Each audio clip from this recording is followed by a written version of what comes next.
Dan Gladden, still nobody out in the inning. 5 singles and a walk. After capturing the American League East, the Tigers were riding a wave of momentum that many expected would carry them past the Twins and into the World Series. How can you win this thing? I really don't know. I think that if we play the way we've been playing, I think we'll be okay. We had home field advantage. We had the fans in Minnesota. That was almost the 10th player on the field. The Twins had yet to win a World Series. Now that they were in the postseason, their fans were excited and ready to explode. He's going for number 2. It's out of here. Just the feeling of those 2 swings, everybody just took a breath and whew, we can beat these guys. And the fans really got into it after that. And you could just feel things, moving in your direction.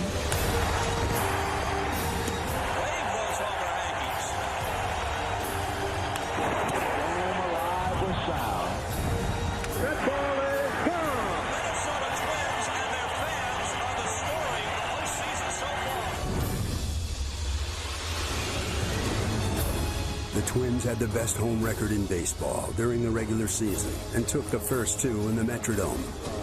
But when the ALCS shifted to Detroit, they knew they'd have to find a way to win on the road, having won just 29 games away from home. It's not going to be any different. We're going to be in Detroit. This is going to be the only difference, and we're going to go out and play the way we've been playing all this time, and that's to give 100%, and that's all you can do. Catch them all, Kirby Puckett. The Twins have the lead.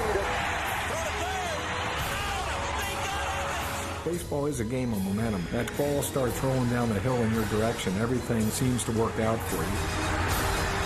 The Minnesota Twins are in the World Series. After winning 2 of 3 in Detroit, the Twins went home to Minnesota, the unlikeliest of pennant winners. When we came back from Detroit, we were told to expect a crowd to greet us because we were going to start the World Series at home. And it might be 3,000, and they said 6,000, then 8,000. Instead, the outpouring of affection was beyond anything the Twins could have imagined. They're in an empty seat. There are like 50,000 people there. And I still... It was like this great big love affair in the Midwest.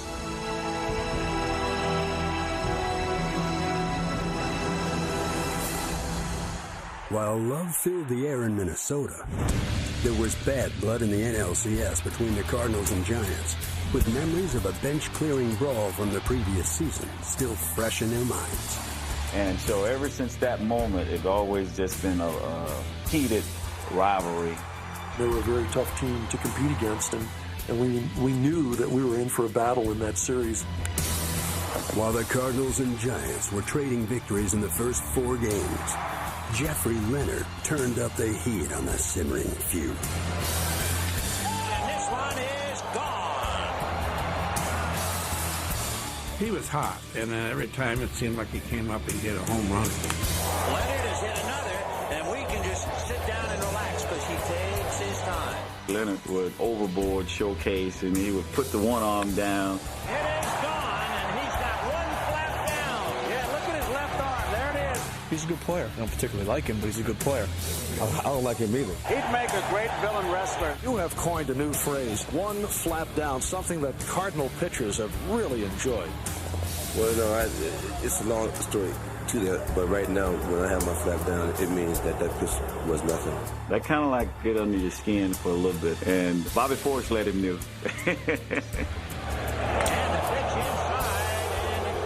But he hit Leonard on his arm, and he couldn't flap that wing anymore. Both ball clubs want to get to the World Series. I mean, you're not trying to win a Nobel Peace Prize. He got away with that one, but somewhere along the line, we'll get somebody back over there. Coleman going back to the track, to the wall. It's gone. Home run. In Game 4, Leonard exacted revenge with his 4th home run in 4 games to set a single-series LCS record. With the series tied, Leonard's power surge underscored what the Cardinals lacked, as slugger Jack Clark sat out with a bad ankle. And Jack just has to sit quietly in the Cardinal dugout and die a little as each inning goes by. Going against the Giants without Jack, we're going to have to scrap, and we're going to have to do the things darn near perfect. The Cardinals lost Game 5 and went back to St. Louis in need of a 2-game sweep. Despite making do without their biggest bat, they were certainly resourceful. You got to win ball games through pitching and defense. Swung on into strike 3. Just in time. And we will have a 7th game. It's tied 3-3, and they're here.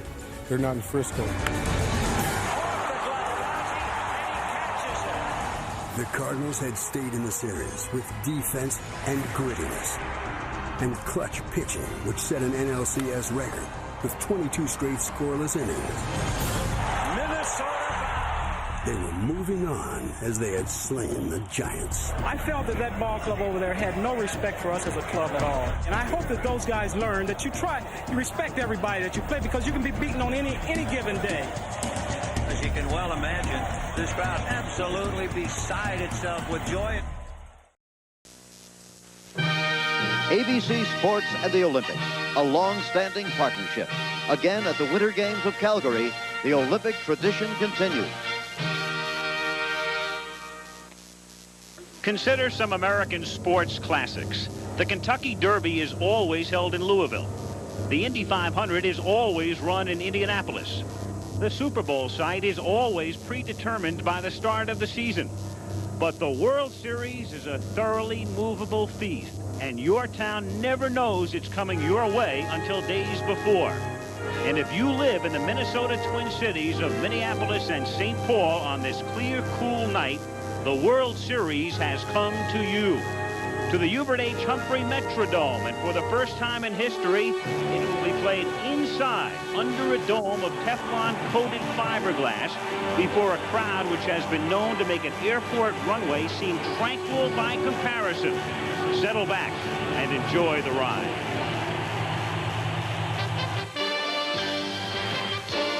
ABC Sports presents the American League champion Minnesota Twins against the National League champion St. Louis Cardinals in Game 1 of the 1987 World Series.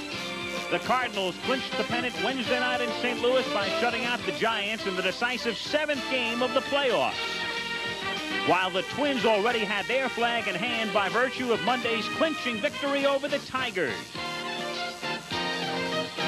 Guiding the two teams that got here are one rookie manager and one wily, crafty leader.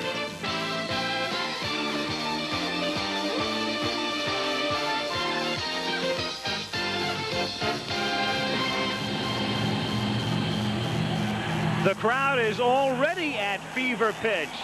Pre-game warm-ups. It's the Metrodome, and it's Game 1 of the 1987 World Series, the St. Louis Cardinals against the Minnesota Twins. I'm Al Michaels. Welcome to Minneapolis in game number 1, and welcome to a very improbable matchup in this World Series. Consider first the Minnesota Twins, rarely in a pennant race through the 80s, the first time they've won the pennant since 1965. And remember that with a week to go in the 1986 regular season, the Minnesota Twins were in last place in the American League West. They eventually finished in front of Seattle, and then it took them 6.5 weeks to name a permanent manager. It turned out to be Tom Kelly. He was named in late November of '86, and he in his rookie year has led them to the promised land.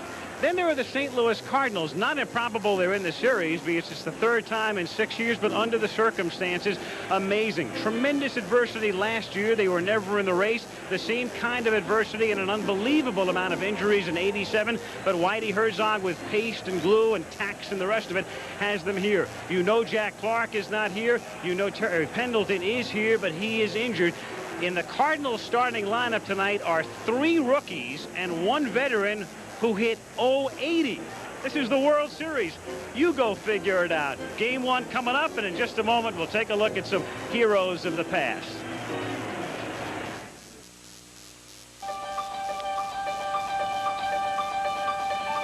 Getting in the World Series, it was just something extra, and you felt proud just to play in the World Series.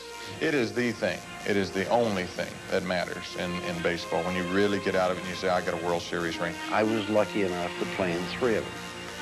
And just the opportunity to be there and the opportunity to win, lose, or draw, whatever, you were there. The thing about the World Series is the main thing is great to win. The memories for the Cardinals started with their first series in 1926, a winning one when Grover Cleveland Alexander came out of the bullpen to strike out the Yankees' Tony Lazzeri with the bases loaded in Game 7. The 1934 series featured the Gas House Gang. Ducky Medwick's hard slide into Tiger third baseman Marv Owens so infuriated the crowd that Medwick was forced to leave the game for his own safety. The Cards won in 7.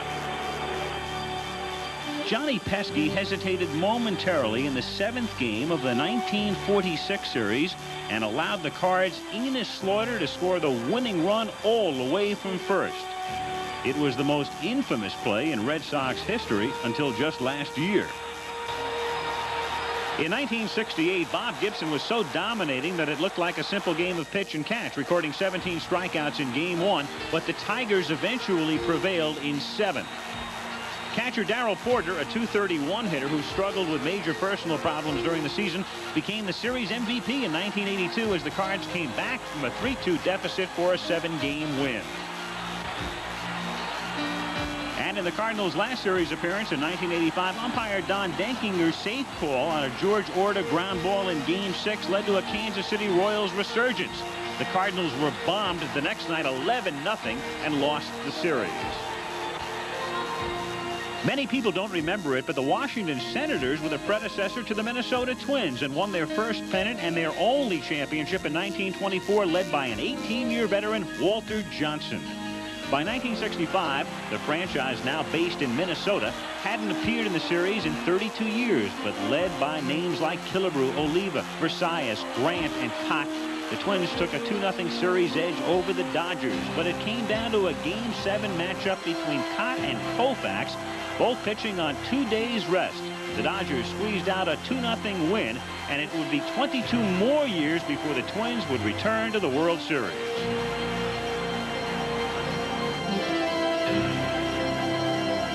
Those were the heroes of the past. What about the present?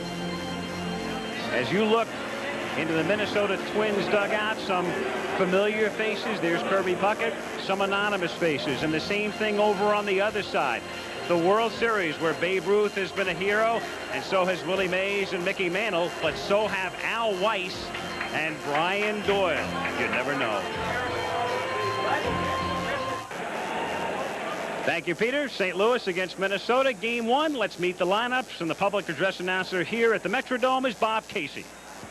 And now let's welcome the 1987 National League champion St. Louis Cardinals.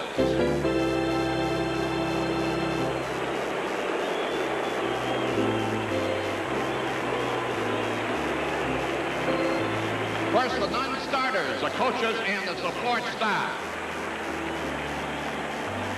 And now, ladies and gentlemen, the Cardinals starting lineup for Game 1.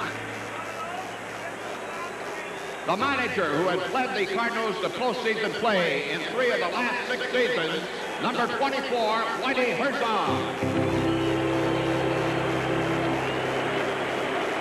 Leading off is the Major League leading base stealer, number 29, left fielder Vince Coleman.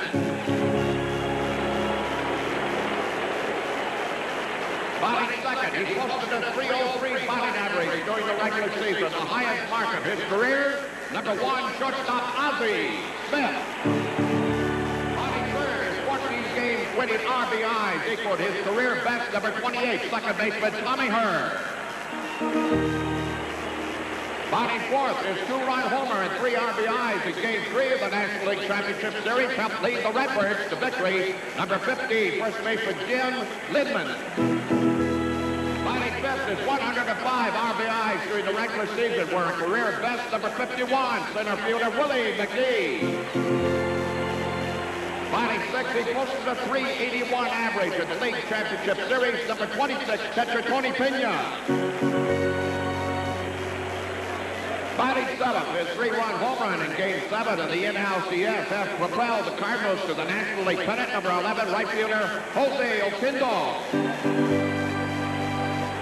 28, making his first postseason appearance, number 19 designated hitter, Tom Pagnagazzi. Batting ninth, a .333 hitter in the late championship series, number 12, third baseman Tom Wallace.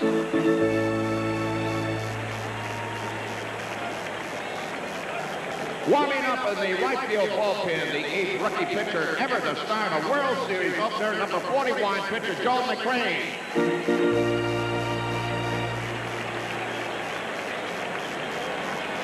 And now, ladies and gentlemen, let's welcome the 1987 American League champion, our own Minnesota Twins.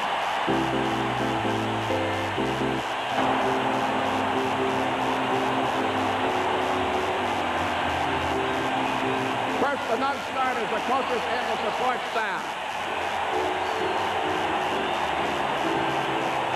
And now let's welcome tonight's starters for the Minnesota Twins. He led the Twins to their first win in 17 years, number 10, manager Tom Kelly. The leadoff hitter, he led the Twins in stolen bases in his first American League season, number 32, left fielder Dan Blandon.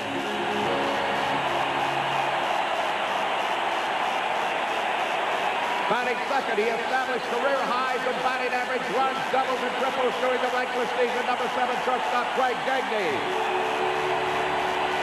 Batting third is .333. Batting average during the regular season was the highest by a Twin since Rod Carew in '78. Number 34, center fielder Kirby Puckett.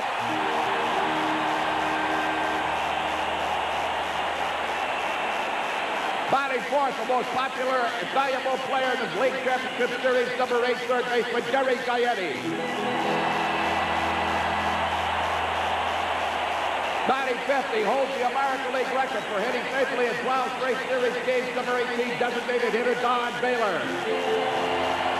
Batting 6, a .412 hitter with 2 home runs, 9 RBIs in the league championship series, Tommy Brunetsky. Batting 7th, he set a personal best in the regular season of home runs, walks, stolen bases, number 14, first baseman Kent Herman. Batting 8, he helped the Twins flip the American League West title with 4 RBIs, September 28th game in Texas, number 4, second baseman Steve Lamadozzi. Batting 9th, his season included personal best in games, home runs, and RBI, number 15, catcher Tim Lander. Warming up in the bullpen, the winningest left-hander in baseball the last 4 years, number 16, pitcher Frank Viola.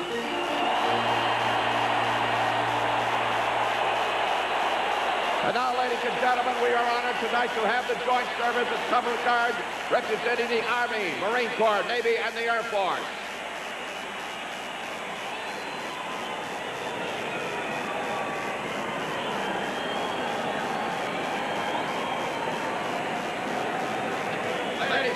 With us tonight is a lady whose career hit a high note a year ago when she was honored with the Grammy Award. She has sung at the White House and performed around the world, including a tour of Japan earlier this year with the famed Count Basie Orchestra. To honor America with our national anthem, Major League Baseball is proud to present Miss Diane Schuur. Oh, say, can you see?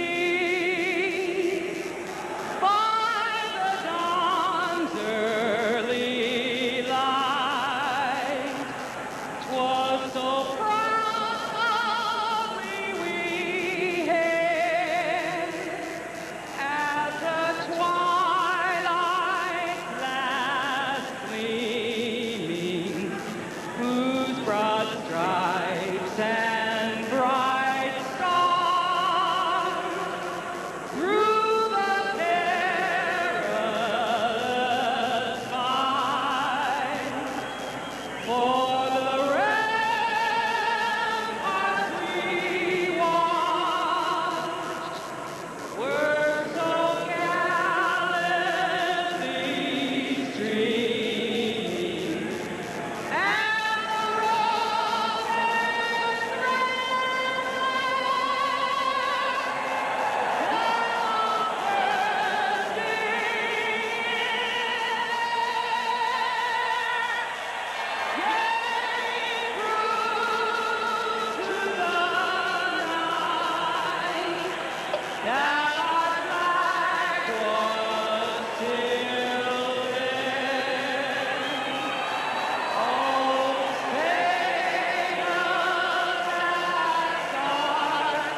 1987 World Series after this message from Major League Baseball and a word from your local station.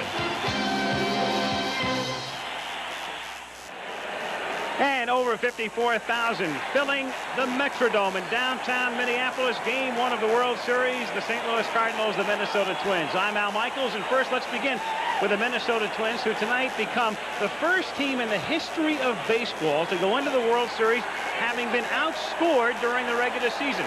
They were outscored, they were out-hit in terms of average, they were out-homered, the opposition had more stolen bases, and they were out-pitched in terms of earned run average. They were out everything, except at this point, there are 13 teams in the American League that are out of the World Series, and the Minnesota Twins are in. As I turn to Tim McCarver, people want to know, how did the Minnesota Twins win the American League pennant? Well, you told me to go figure it out a little while ago, so I decided to do that. Even though the Minnesota Twins won only 85 ball games, which was, by the way, the lowest of the divisional championship teams, they took charge the latter part of August.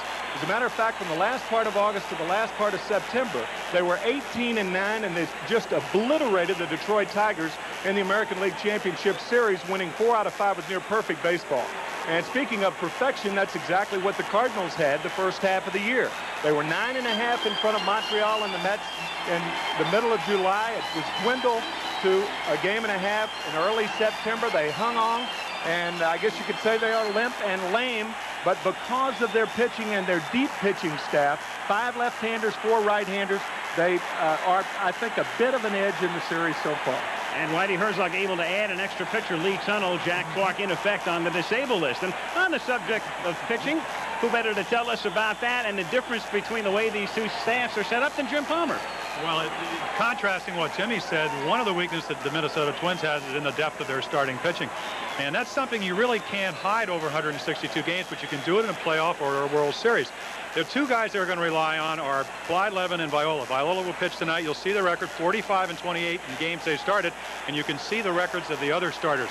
Now, also, another thing that's very important, earned run average of Viola and Blyleven about 3.5 runs, the rest of the pitching staff about 5.5. So, and the Cardinals have great depth, as Tim said. I favor the Twins only because of the injury to Terry Pendleton. He had such a great year, they're going to miss him offensively. He might hit a little bit left-handed, but they will miss his glove at third. And tonight in Game 1 of the World Series, the pitching matchup, a rookie against a veteran, first-year man Joe MaGrane against Frank Viola. A pretty shot, the Metrodome framed by downtown Minneapolis, and time now for the ceremonial first pitch. And now, ladies and gentlemen, throwing out tonight's ceremonial first pitch, a man who needs no introduction to baseball fans. He ranks 5th in the all-time home run list with 573 career home runs, and ranks 2nd only to Babe Ruth among the American League sluggers. He spent 22 seasons in the major leagues and is a member of the Baseball Hall of Fame. Making the toss from the commissioner's box on the third base side, the Twins' own Harmon Killebrew.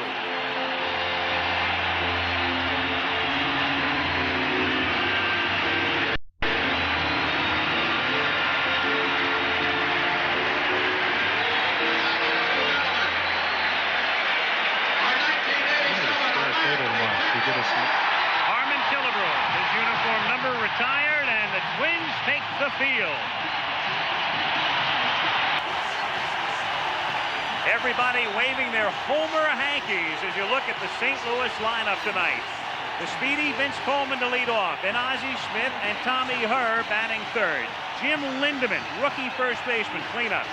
Willie McGee, the veteran, in center. Tony Pena does the catching. Game 7 hero, Jose Oquendo, is in right. The designated hitter is a rookie, Tom Pagnozzi, and Tom Lawless, he of the 080 average, bats ninth. Defensively, the Twins in the outfield, Dan Gladden, who came over from the Giants in the spring, Kirby Puckett and Tom Brunansky in the outfield. The infield, the G-men at third and short, Gaetti and Gagne with Lombardozzi at second, and Ken Herbeck, the native Minnesotan, at first. Tim Laudner does the catching. Frank Viola is on the mound, and one of the features we'll have for you during the series, Paul Molitor and Tony Gwynn have assessed the pitchers, and Molitor of the Milwaukee Brewers tells us about Frank Viola. Frank Viola's development of a changeup over the past 2 years has taken him from being a good pitcher to a great pitcher. The one thing he has to be careful about there is he occasionally might tip his pitches, holding his fastball lower in the glove as opposed to his changeup or his breaking ball, which he holds higher up into the webbing. The Cardinals should have some success stealing third against him, but he does a very good job of holding runners on first base. And there he is, and he's a man who has not lost a game in this building in almost 5 months, Frank Viola.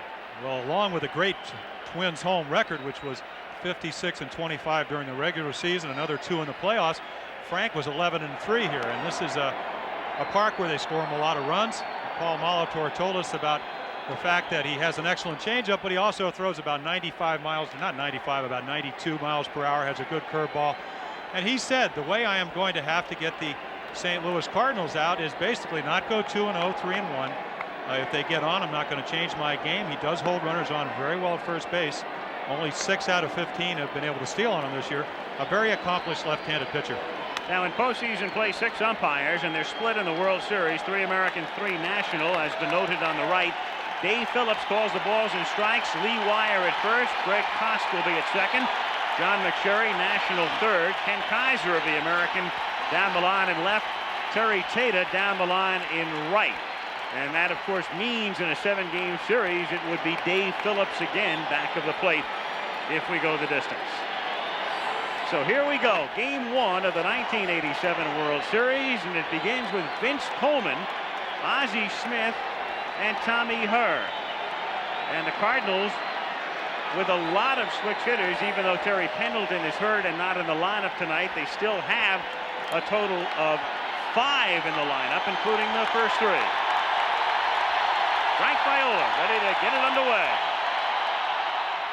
And a bunt. Viola fields, throws low, scoop in time.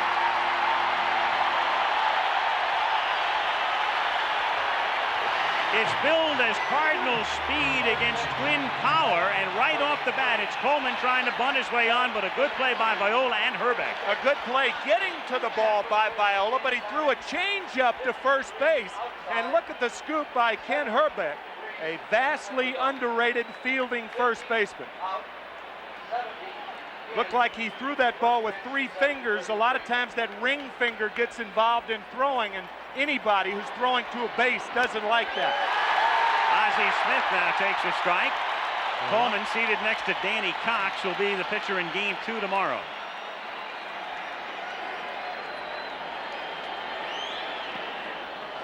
As a matter of fact, and talking about that ring finger, that's one of the things that makes Viola's straight change so effective. It's called the circle change, and it's thrown with the last 3 fingers of the left hand. That was it. And he's ahead on Smith. 1-2. Another look now at Herbeck at first base, scooping it. Very close. And Lee Wire was the man right there to call it. 1 out, base is empty. Ozzie gone. Quickly 2 down. The crowd is already frenzied. Another look at the changeup, which makes him such an effective pitcher. Out on his front foot, his left shoulder's already open. Again, he has to respect the 90-mile-per-hour fastball. Doesn't have a chance.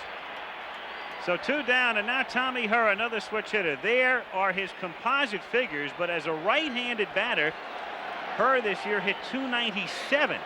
As a lefty, only .242. Coleman and Smith were superior from the left side.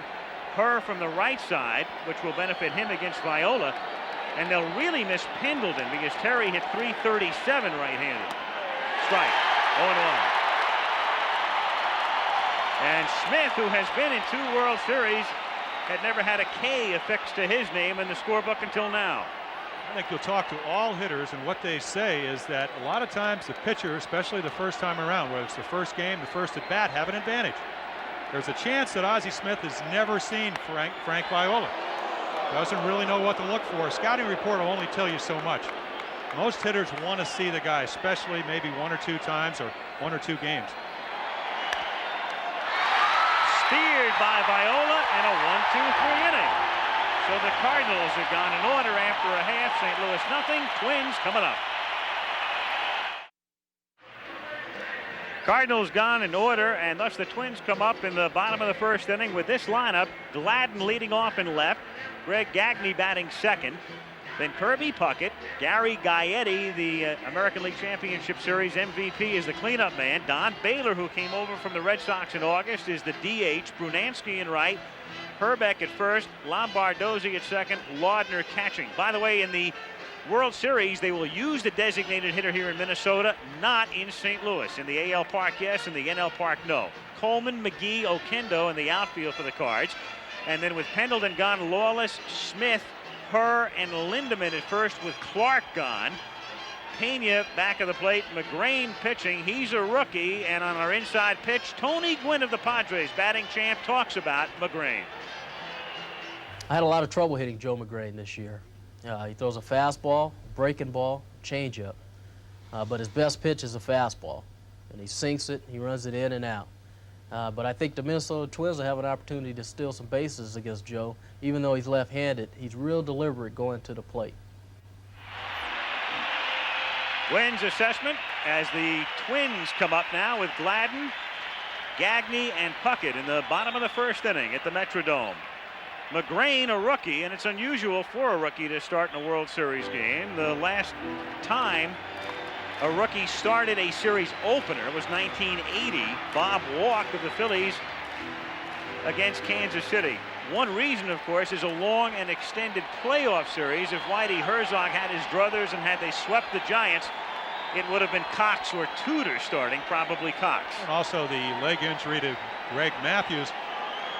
Joe MaGrane never really at a loss for words as far as cuteness. Said they must have held a lottery and they picked me. An interesting year though. Started out 5-0, then he went 2-7 and won his last 2 ball games. And he said the one thing he learned about pitching in the playoffs against the Giants was that instead of trying to pitch to the hitter's weakness, he has to go with his strength. And as Tony Gwynn said, that's the sinker away. Gladden hits it down to Ozzie Smith.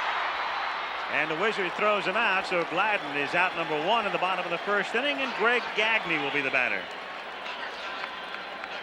As both Tony and Paul told you, both pitchers are relying on the stuff that they talked about. The sinker from Joe MaGrane after the changeup from Frank Viola, and Ozzie Smith. You'll see a lot of movement when he throws the ball.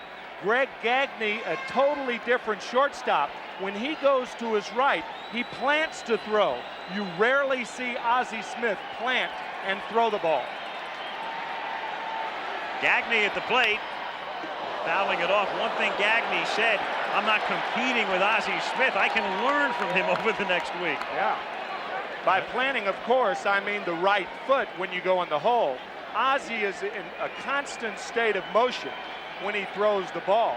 When he goes to his right, you'll see him almost circle the ball to his right. Not so with Gagne.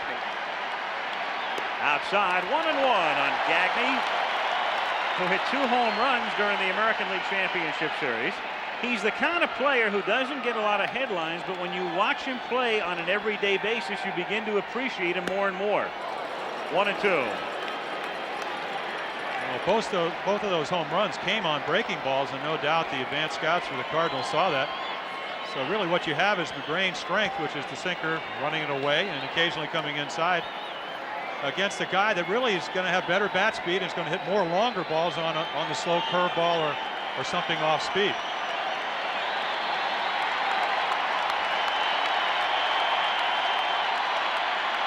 One-two pitch is inside. You bring up an interesting point, Jim, because the way Gagne hits, he curls the bat. There's a lot of bat movement, and most of the time you see that bat curl with a lot of strong, big, strong hitters. Mike Schmidt, Willie Stargell comes to mind. Now watch how he ends up. See, that bat's curled around his head. Can't catch up to the fastball. And he becomes MaGrane's first strikeout victim, and quickly 2 gone here in the first, and Puckett coming up. And we isolate now on Gagne. See, when you curl the bat, you have farther to go with the bat, and that's why Jim said when you throw the changeup and the curveball, that actually speeds up the bat and allows a guy like Gagne to pull the ball. Kirby Puckett now, as popular as any of the Twins. Great season. And you saw what he did offensively, defensively. he took several home runs away with catches over the fence. 1-0 with a 7-foot-high outfield fence in center here in Minnesota. Kirby able to reach over, a la Eric Davis, and take several home runs away. Chopper, and Puckett can run. Herr has to hurry and gets him. So the Twins are gone. Both teams out in order. No score after one in game one. Here's something you'll see quite a bit. There's Gagne going back, facing a new pitcher and trying to impart some information to Gaetti. It looks like Gagne is telling Gary that the ball was up, and a terrific play by Tommy Herr to come up with that in-between hop. There's a big difference between an in-between hop and a short hop. The in-between hop, that hop it's not true and it's not short. And for that reason, Tommy made a good play on that. However, a hop like that's easier to field on the artificial surface. Jim Lindemann now is the batter. Lindemann not only spelling Jack Clark at first base, but spelling him in the cleanup spot. And there is Jack Clark in uniform, but ineligible, not one of the 24. Fly ball to center. Puckett got a very late start on it and can't make the catch. And Lindemann goes to second. And the only oddity there is that Puckett plays in this ballpark all the time. You would expect that to happen to maybe Willie McGee and not Kirby. Well, one point that Tim and I were talking about, Al, before the game is the homer hankies. And here you see Puckett not able to get to it. Does get it with the bottom of his glove, which puts eventually Lindemann at second base. But you have all these guys behind home plate with white handkerchiefs. It's a much worse background than it has been all season. So even somebody familiar, and of course, as Marty Springstead, who's the head of the American League umpires here, said, even an umpire, once you lose the ball, you're not going to find it. The roof is white and the background is white. McGee now at the plate. Well, taking it a step further, the fans knowing that they could have the homer hankies out when the Cardinals were in the outfield and put them back in their pocket when it was Puckett out there. Well, that's the problem with the World Series. A lot of times you have fans that haven't been to baseball games that often, so they're going to have to learn, especially if they're going to keep this home field advantage. 1-1 the count on Willie McGee, a switch hitter. Willie is a right-handed batter, 288, lefty 284, so he's pretty close to right down the middle. Well, he's always been that type of hitter. Coming off knee surgery, started slow, didn't play till the middle of April. Go back to that MVP year he had when he hit 353. It was like 357 left-handed, 350, 48, I think, right-handed. So numbers aren't quite as high, and the power numbers are about the same too. 1-2. The Cardinals have to scratch and claw, as you know, for runs. Man at second and nobody out, and McGee, if nothing else, at least trying to move him over. And again, talking about the circle change, Tim talked about it earlier. It's thrown the last three fingers. You kind of make like an OK sign. Well, what's so effective about a changeup, and especially when a guy like Viola throws as hard as he does, is that the arm motion looks like a fastball. You swing at the arm. If you slow down your arm, it doesn't matter what the speed of the ball is. That's in the air and maybe deep enough to advance Lindemann. Puckett makes the catch. Lindemann tags. Puckett's throw comes through. Gagne not in time, though. Gaetti thought he had him. Kirby with a strong and an accurate arm, and Lindemann just does get there. Well, this is why Bernansky and Dan Gladden lead the team in assists. People don't normally run on Kirby Puckett. You saw a perfect example there. Yeah, he positioned himself very well, but this throw almost gets Lindemann. Look at the decoy set up by Gary Gaetti. It's like he's waiting at a bus stop, and he thought he might have tagged him high. And if he made contact there, I'll tell you, he could have been out, because you could clearly see that the foot hadn't gotten to third base. John McSherry, the National League umpire, making the call. And so now the Twins play their infield back with a man at third and one out. But on this AstroTurf on the right side, halfway, which could be considered really in. There's a look. Gagne plays a deep in anyway as Pena swings and misses. Well, you can afford to do that for two reasons. You're playing on the rug, and on an artificial surface, the ball's going to get to you quicker. And plus, you don't have good speed on third base in Jim Lindemann. So a sharply hit ball to Gagne, even though he's back, you may have a play at home. And we saw him do that in the American League Championship Series. He plays a deep in and then begins to move in on occasion and can still throw him out at the plate. 1-1. Lindemann at third, one down, and the 3-2 pitch is grounded to Gagne, and Gagne looked home and then opts to go to first. So he was in that deep in position where he had the option, but he felt the ball was just a bit too slowly hit to come home. Well, breaking on contact, Lindemann doesn't have great speed, gets a good jump, and right there you see Gagne looking and takes the sure out. Again, I think that has a lot to do with their feeling that they have ability to score runs. You know, a lot of times you take that gamble, but Gagne chose not to do that. So the Cardinals break on top 1-0, and Jose Oquendo hits a high fly ball down the line and left. Gladden and Gagne are both there, and Gladden has to backhand it in foul ground. But the Cardinals take the lead after 1.5, 1-0 St. Louis. We talked earlier about the different styles in fielding the balls. Watch Gagne, and remember what we said, he has to plan to throw effectively. Had this been Ozzie Smith, I think he comes home with the ball because of his style of throwing. He's going toward home, and he'd take a chance, whereas Gagne, who's used to planting the right foot to make the throw, didn't opt to take the chance. And it looked like had he thrown or been able to throw on the run, he had a real good shot to get him. Close. Gaetti starts the bottom of the second with a high fly ball to right field, and it's Oquendo looking up into the Teflon, making the catch for the out. So much made about the dome here, and it's funny because most people tend to think of the Astrodome, but in reality, this park is probably now more similar to Montreal, now that Montreal has the roof, than Houston. Well, it is, except that this roof is white and the roof in Montreal is orange. And Billy Martin said, why don't they spend $100,000 and paint the roof?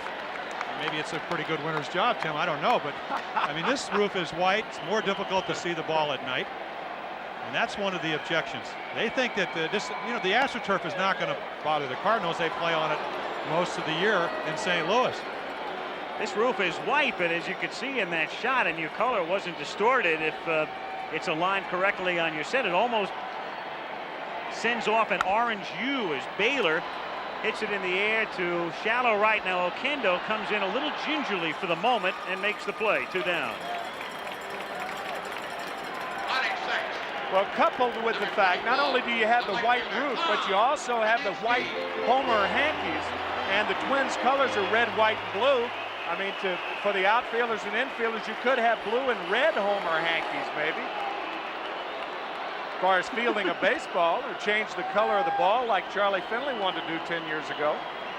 Orange baseballs, right. Yeah. And it was Bob Uecker who said that couldn't be done because there weren't enough diseased horses. Brunansky takes low in the count, 1-0. 2-0 the count. Tom Kelly. What you see is what you get. Modest, unassuming, bright guy, and a real good guy. Painted in some quarters as dull and boring. Not really. 3-0, but he's a guy who loves to let his players take all of the glory and the limelight. Says he tries to stay out of the way. Now Gaetti, I'm talking about Gary Gaetti, says just the opposite. He involves everybody, plays most of his roster, maybe not in the playoffs in the World Series, every 3 or 4 days to keep the guys interested and ready.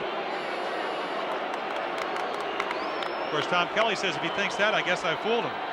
3-0. Time was called. The plate umpire Dave Phillips was sending Ken Herbeck back to the on-deck circle. Herbeck was trying to cheat over closer to home plate to get a better look at MaGrane. And that's ball 4. So now Ken comes out of the circle with Brunansky at first base and 2 down. Now the reason for that is you can tell, the more you're behind home plate, the more you can tell about a pitcher, and the very fact that the Twins, unless they face MaGrane at Orlando or St. Petersburg, the 2 towns in which the Twins and Cardinals train respectively, these hitters have not faced these pitchers, and you want every edge you can get. So the Cardinals ahead 1-0. The crowd waving the Homer hankies for Kent Herbeck. strike. Kent would normally hit higher in the order, but lefty against lefty, and he's dropped down to 7. It's 4th against right-handers, and you saw the 34 home runs. What changes is Joe MaGrane on the mound. Of those 34 home runs, 28 against right-handers, only 6 against left-handers. So you take a lot of the power away when you throw a left-hander against Ken Hrbek. 1-1 the count. 2-1. Another interesting point to bring up, at least from a pitching perspective, is the fact is you're going to face 8 right-handers, and all of a sudden they throw 1 left-hander in there. So, and this is what Tony Gwynn talked about. Tough to hit, but if you do get on, one of his problems is he's tall, 6'6", long time to get rid of the ball. But also when he throws to first base, he telegraphs it. He stands upright. He kind of falls backwards instead of rolling his right shoulder and giving the base runner a deceptive look. And another problem is he throws the ball to first base a little bit too softly. So a lot of runners in the National League have just taken off and tried to beat the throw to second base. Brunansky, who's really no slouch on the base paths, 11 steals this year. The runner at first, and the count is 3-2. Well, the odds on running on a 2-2 count with 2 outs are really not good, because if the ball is a ball, then the count is 3-2, and the runner's going to be running anyway. Good play by Pena. Balls that are in the dirt, that are breaking balls, are easier balls to handle because all catchers anticipate the breaking ball in the dirt. That was a fastball, and usually when a catcher can come up with it, it's because of quick hands. They've got to be quicker to come up with the fastball, or at least stop it. 3-2. Lindemann playing normal depth at first, and it's ball 4, and to the screen, Brunansky round second, but he'll hold there. So simply a walk. MaGrane walking Brunansky and Hrbek with 2 down, and Steve Lombardozzi comes up. Well, MaGrane walked a little over 3 a ball game this year. You see Tony Pena missing that 3-2 pitch where he handled the 2-2 pitch. But MaGrane, a very unusual pitcher. He tied for the National League lead in hit batsman. Tied with Kevin Gross of the Phillies. He hit 10. He committed 7 balks. So Joe, while he's got a fine young arm, doesn't do a lot of things to help himself. And with 2 out and nobody on, he's just walked 2 in a row. And now he goes to work on Lombardozzi, whose average is not particularly high. He hit .238 during the regular season, but he has been a pretty tough hitter in the clutch.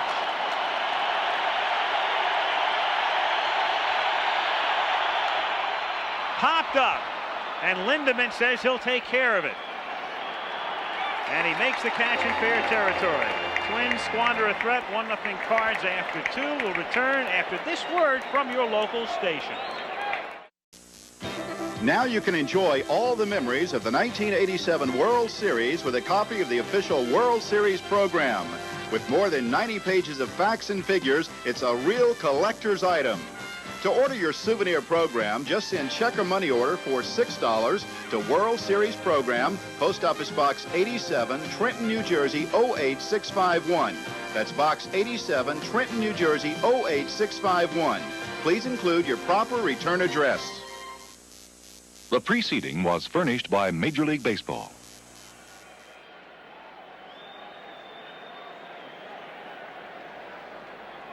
Third inning at the Metrodome, and some advice from Rourke to MaGrane. Well, I've always felt like the pitching coach is like having a stepfather right in the dugout, and he's always there to help you. Patience. I know that the pitching coaches I had, Harry Burkeen, George Bamberger, Ray Miller, pitching staff would run through the wall for him because they're always there when you need them. And I'm sure what he's trying to tell him is just settle down, giving him some mechanical help, as you said, Al, and he got out of the inning. Just wants to really minimize the amount of pitches he throws. Now Tom Pagnozzi, a rookie, fouls it away. Tom Pagnozzi, because of the absence of Terry Pendleton, they have Lawless playing third, and Lindemann, of course, spells Clark, and you need a designated hitter in the World Series. And so here is Pagnozzi, the number 3 catcher, grounding it to third, fair ball, and Gaetti throws him out. One up and one down here in the third inning. The G-man, they call him here in the Twin Cities. They call him the Gold Glove Man, too. Watch how he makes the play and kind of dodges the bag and pushes off that right foot to make the play. Good play by Gary Gaetti, who should win his second Gold Glove this year. It's amazing what kind of attention you'll get when you hit 30 home runs. He's always been an outstanding fielder, but all of a sudden you put those great offensive numbers up there and people say not only can he hit, he can field. And he does both very well. Now Tom Lawless takes a strike. Lawless spelling Pendleton. And there is Terry. Now Terry, of course, hurt, pulled a rib muscle on the bases against San Francisco the other night. What he can do is he can bat left-handed, period. He can't hit right-handed, and he can't play third base. So he will be the designated hitter tomorrow night. 1-2. Hey, that was quite appropriate to go to Terry Pendleton, too, because a lot of people who follow the National League think he's the best fielding third baseman in the National League now. And it's the point that you took, Jim. Not until your offense catches up to your defense do you get the proper recognition. And he has had his career year. Batting average went up to 296. His walks went up, home runs went up, RBIs went up, 96 RBIs. So to miss him, and it's I guess contrast it to 85 when Coleman was out of the lineup, is you see Viola blowing right by him. You're really missing one of the key players, not to mention the loss of Jack Clark. Lawless, who was up only 25 times in the regular year and had 2 hits and then had 2 more hits in the playoffs, becomes strikeout victim number 2. When I was talking to Tom Kelly, the manager of the Twins, I said, what's the difference between Frank Viola this year, 17-10 with a 2.90 ERA, last year won 18 games, but an ERA of about 4.5 runs a game? He said it's the amount of pitches. And the contrast between Viola and MaGrane tonight is that Viola used to get into the 5th or 6th inning, have 90 pitches. Now he minimizes his pitches, and MaGrane has been throwing at least 25 pitches an inning so far. 0-1 on Coleman. For Vince Coleman, he is the fellow who was run over by the errant tarp at Busch Stadium in the playoffs in 1985, and that cost him a chance to play in the World Series. He had to sit and watch. 0-2. Well, such an impact player. Raised his on-base percentage, stole 109 bases, only thrown out 22 times. So when he gets on first, it's almost a double. Maybe not against Viola because he has the good move, but just about every other pitcher. Sometimes a triple because he has stolen second and third on numerous occasions this year. 1 ball, 2 strikes the count. Coleman grounded out in the first inning and strikes out here in the third. And there's 3 strikeouts for Viola. After 2.5, St. Louis 1, Minnesota nothing. The Metrodome in Minneapolis. Al Michaels along with Jim Palmer and Tim McCarver. Game 1 of the 1987 World Series. The Twins, as you can see here, Tim Laudner catching, 18 games over 500. With the backup catcher, Sal Butera, 12 games under 500, which is one reason when you look at Laudner's average for the year that he is in the lineup. 191, but he's a dangerous, if there's such a thing as a dangerous 191 hitter, you're looking at him. 16 homers. Strike. No more dangerous than in the American League Championship Series. He got 1 hit against Detroit. It was a game-winning double in Game 2 against Jack Morris. And you know, that stat is not really a knock at Sal Butera because Sal was traded to the Twins, actually picked up after released from the Cincinnati Reds in the early part of June, and it points out that a pitching staff has to get used to pitching to 1 catcher, not 2 or 3. You rarely see pitching staffs successful, Jim, when they have to work with 2 or 3 catchers. So a manager would be less apt to platoon a catcher than other positions. No balls, 2 strikes the count on Tim Laudner. Leading off in the bottom of the third, 1-2. A lot of the hits that Laudner got in the playoffs were on breaking balls. He is very much like Greg Gagne, except more powerful. He is a better breaking hit. What I call a slider speed bat. In other words, if you throw him a slider that's usually about 8 or 9 miles per hour slower than a fastball, he catches up. But you can throw the fastball right by him. Inside part of the plate, outside. That's hence the 191 batting average. Lee Wire says no swing, not even close. And it wasn't even close. Yeah, Lee said, don't bother me. He had that kind of look on his face. Well, except that's the catcher's duty. He wants to get every out he can, and Pena just said, take a chance. Maybe he'll go for it. And he didn't. Full count. So MaGrane making it tough on himself. After he had set down the first 5 tonight, he walked 2, went 2-0 on Lombardozzi and then got him. Now he's gone from 0-2 to 3-2 on Wadner. And he loses him.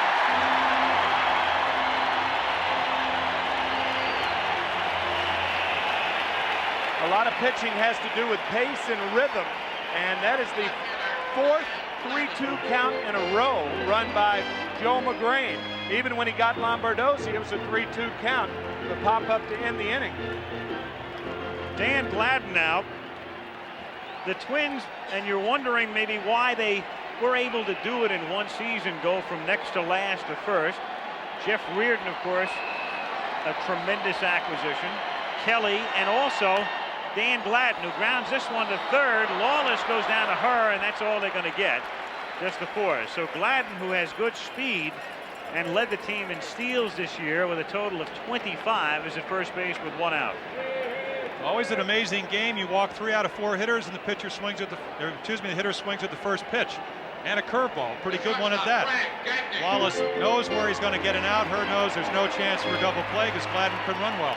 I'll tell you, there are 2 schools of thought to that particular theory, and I know what you're saying. If he's going to get wild, or if he got wild, let him stay wild. The other side of the coin is that he is so wild that he's going to put a pitch with not as much on it right down the middle of the plate, and you got a chance to get on a cheap one. Unfortunately for Gladden, that wasn't a cheap one.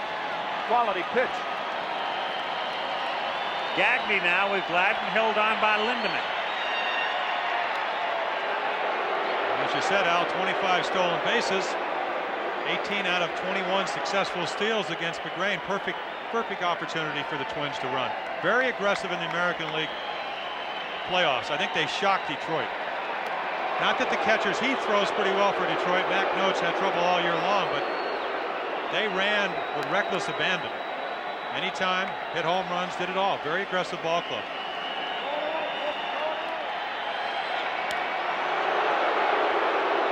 So Lee Wire there kind of peek around Gladden. Lee Wire, of course, a National League umpire. And remember, in 170 innings, MaGrane was called for 7 balks.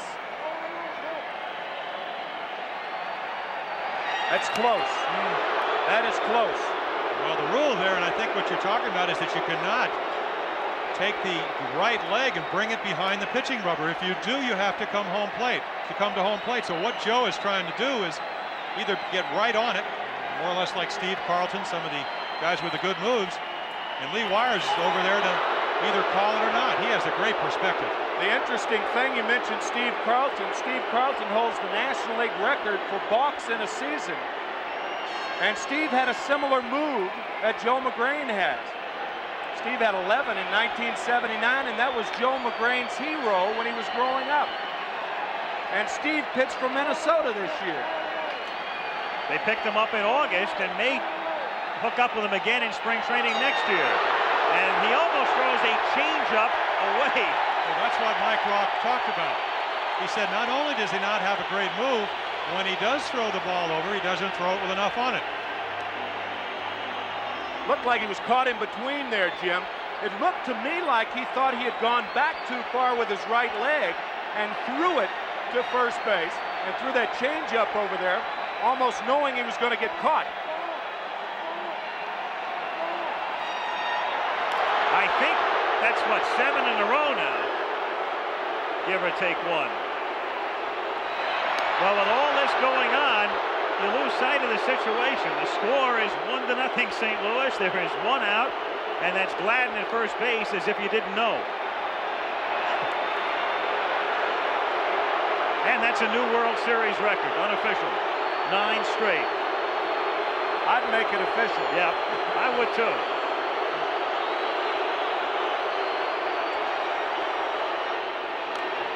There's a scoop, and it's 0-1. He should do this more often because he throws more strikes. I mean, he throws over there 8 straight times. He's having trouble throwing strikes. You'd think it'd ruin his concentration. And then he throws a fastball over the plate. Amazing.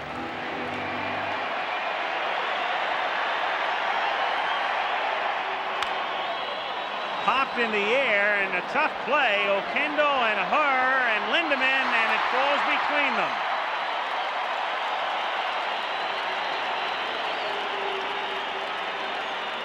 So the count is still a ball and 2 strikes on Gagne with 1 out and Gladden at first. One of the major distractions along with the roof are the pitching mounds. The warm-up mounds are on the field. The ball does not fall that close, but you're a first baseman, you're thinking about it. Second baseman has the better angle, Tommy Her. Oquendo, who knows if he saw it. I guess with all the injuries and everything that the Cardinals have had, to be topical, you could say they didn't want it to be a fatal distraction. Okay. 1-2 pitch. A change is popped up, and Lindemann and Her are there, and Tommy calls Lindemann off and makes the catch in foul territory for the second out. The center fielder, Kirby Puckett. Kirby Puckett grounded out in the bottom of the first inning. Good play. Good play. Pena has such quick hands back there. A lot of times his hands are too quick, and his hands are so quick that a lot of times he loses form when he goes after balls in the dirt. Usually when you see a catcher go after a ball in the dirt with his glove, it's the wrong way to go about it, because they want the ball to hit and then hit the chest protector. But Tony is so quick. He has as quick a hands for a catcher as any catcher I've seen. Crowd chanting, Kirby, Kirby. Gladden goes, pitches a strike, and Pena throws a one-hopper not in time. Her thought he had him. No, says Greg Kosk of the American League.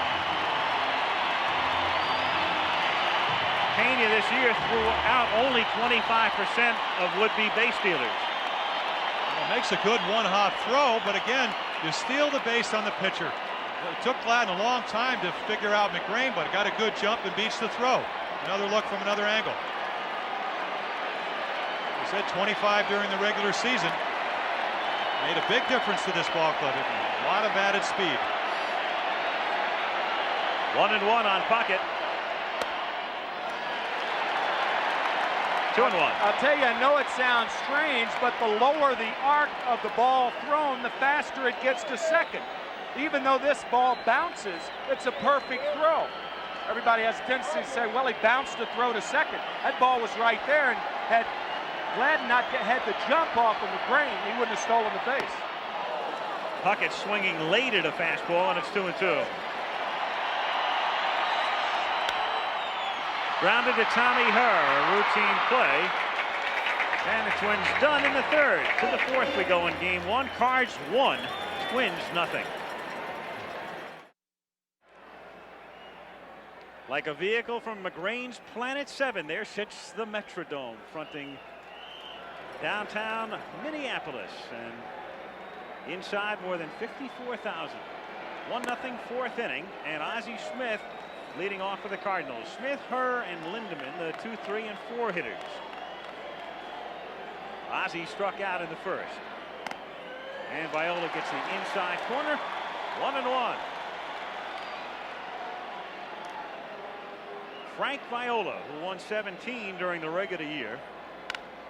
Half swing. He wanted to check it, and he grounds it down to Lombardozzi. 1 away here in the fourth inning. Viola has yielded just 1 base runner. That the fly ball double that Puckett got a late start on by Lindemann in the second. Meanwhile, for Frank, his thoughts have to be partially elsewhere. His brother, there is John, and Donna Litt, the former Donna Litt, now Donna Viola, were married earlier today at a church in East Meadow, New York, on Long Island. Frank was to have been the best man, as Herb bunts it down the line, and all we can say, I'm sure the reception is winding down. Frank's thoughts with his brother and sister-in-law. And Donna, for your sake, we just hope this baby doesn't go into extra innings tonight. And we understand that the date was set a year and a half ago, and who would know that on that date, set a year and a half ago, that Frank would be pitching the first game of the World Series here in Minneapolis, especially after the finish, as you pointed out on the opening, of the Twins last year. 1 ball, 2 strikes the count, 1 out, bases empty, 1-0 St. Louis in the 4th. Hit sharply to third, Gary Gaetti on a hop, and over to Herbeck, who comes off the bag for the tag. So 2 down now in the 4th inning. And Jim Lindemann coming up. That again, one of those in-between hops. Infielders rarely catch balls like this cleanly. They'll catch short hops cleanly, but the in-between hops you have to smother, and you really have to smother with softer hands. Good play by Gaetti. Just kind of collapsed on it. And just waited for the ball to come to him. I mean, that is the definition of soft hands, not hands of rock. It's one that just kind of cushions the ball as it comes in towards you. Gaetti certainly showed him there. Anytime you see an infielder going down with the glove, they're stabbing at the ball. The good ones come up, catch it with soft hands. Jim Lindemann takes a strike and the count 1-1.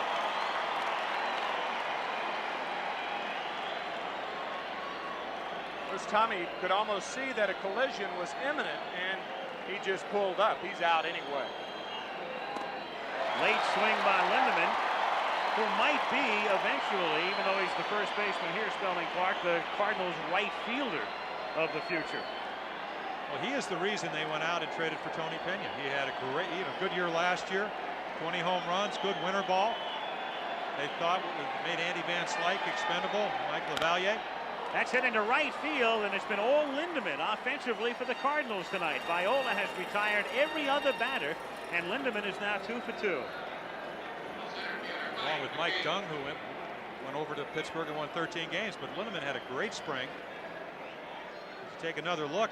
The looper to center, this one he just fights off, but when you have good bat speed, even if you get jammed, you can fight the ball off. A guy with a slower bat most likely would break his bat, give the infielder time to get in front of that ball. Especially on the turf, though, here. I mean, you hit them where they're not, and they hit the ball sharply, you have no chance at all.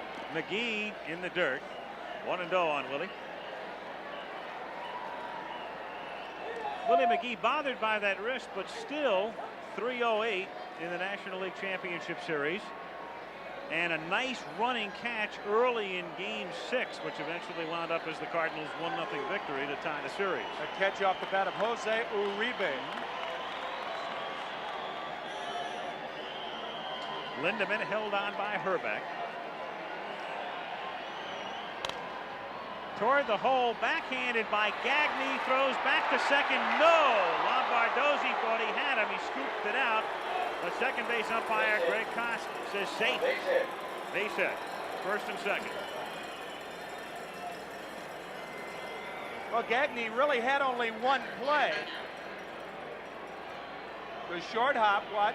Nope, the high hop there, and he does all he can to throw it to Lombardozzi, but Lindemann made a nice play. Sliding straight in. I'll tell you, the day of the hook slide is gone. You rarely see base runners hooking into bases, and the reason for that is you get there quicker when you go in straight in. He was clearly safe, too. Pardon me, Al. Lindemann at second base, and McGee, the runner at first, with 2 down. Tony Pena grounded out in the second to drive in Lindemann.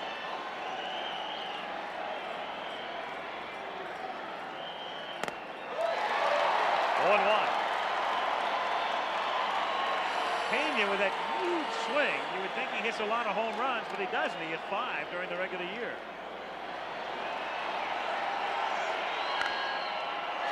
Speared by Viola, who helps himself out of the inning. Cardinals squander 2 singles. St. Louis 1, Minnesota 0, going to the bottom of the 4th.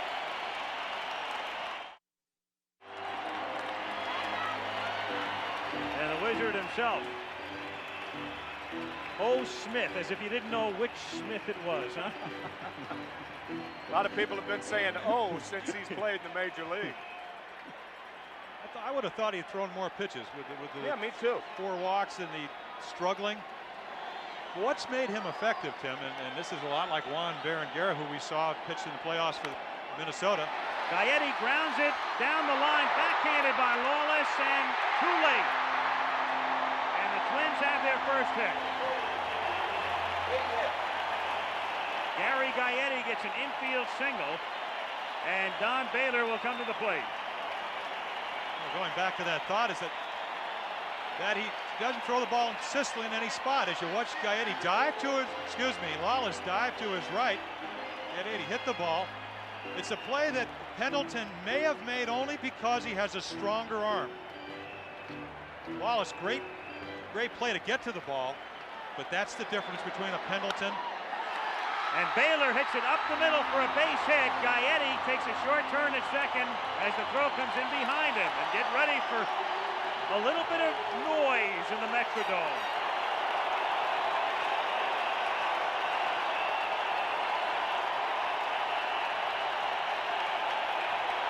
See the mobility of Wallace. Again, a utility infield. Did not play that much. He's played all around. Just does not have as strong as arm.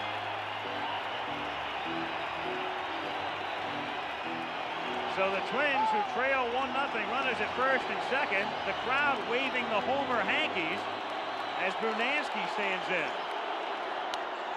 Ripped into center for a base hit in front of McGee. Rennick will hold Gaetti at third, and they're loaded with nobody out.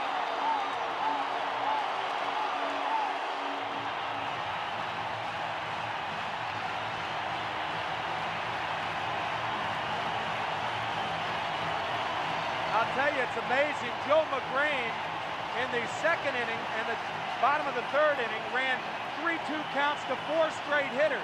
Well, on 4 pitches, the Twins had the bases loaded and nobody out. Gaetti gave him a look, but with nobody out, Rick Rennick held him at third, and that is proper. Even though with 2 outs and they send him, you probably score a run, but with nobody out, you just can't take the chance. There was a conference at the mound. Whitey Herzog looks on, and he has sent Bob Forsch to the bullpen. There he is. One of the 3 starting pitchers, really a swingman that won 11 games for the Cardinals. Rourke now. Mike Rourke goes to the mound again. Singles by Gaetti, Baylor, and Brunansky, and now Herbeck coming up, the left-handed batter, the number 7 hitter.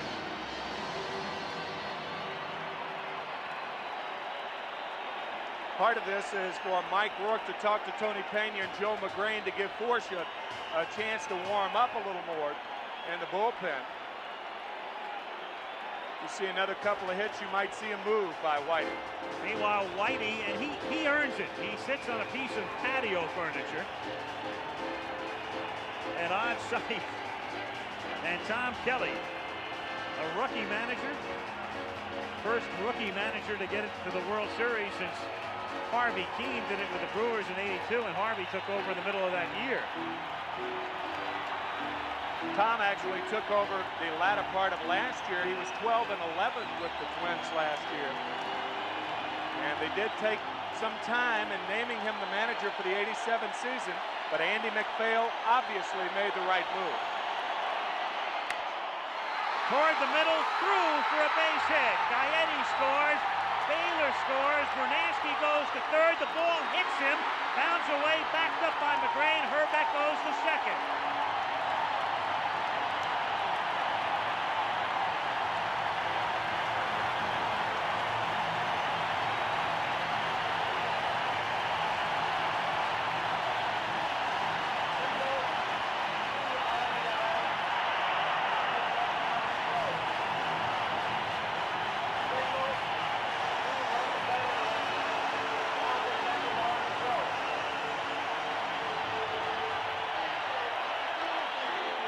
Great presence of mind by MaGrane as you watch Ken Herbeck taking a look at what's transpiring over third base.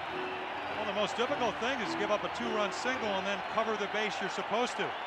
But MaGrane did it at 23. Not happy about the outcome, but there to save him another run.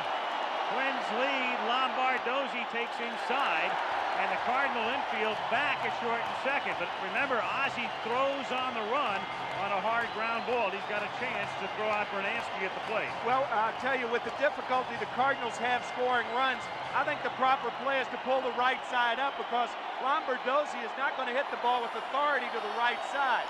At least that's the theory on which you have to go. In the dirt, 2-0, and there's her playing well back and Lindemann at first. Now you think about this, a ground ball to Tommy Herr, you get the out at first base, Herbeck moves to third, Brunansky scores, and not only is it 3-1, but the Twins have in effect moved another runner at third with less than 2 outs. I think Herr ought to at least be halfway. 2-1 the count. And especially with the type of attack the Cardinals have, and with Clark not there and Pendleton not there, right. Even though they're a resilient, resourceful team, this is a team that's going to find it very difficult to come from behind. That's why it made it that much more remarkable when they came from behind against the Giants in Game 3 of the playoffs. Down 4-0 at one point.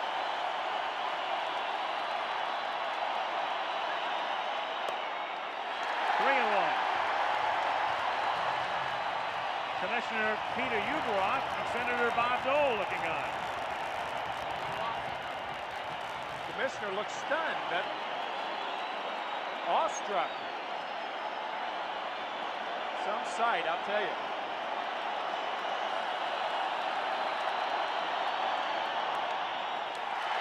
And they're loaded. Holding at third, Brunansky. Whitey Herzog to the mound and to the bullpen.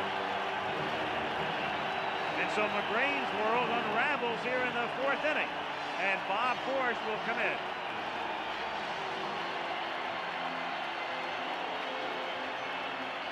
You see Pena blocked the ball.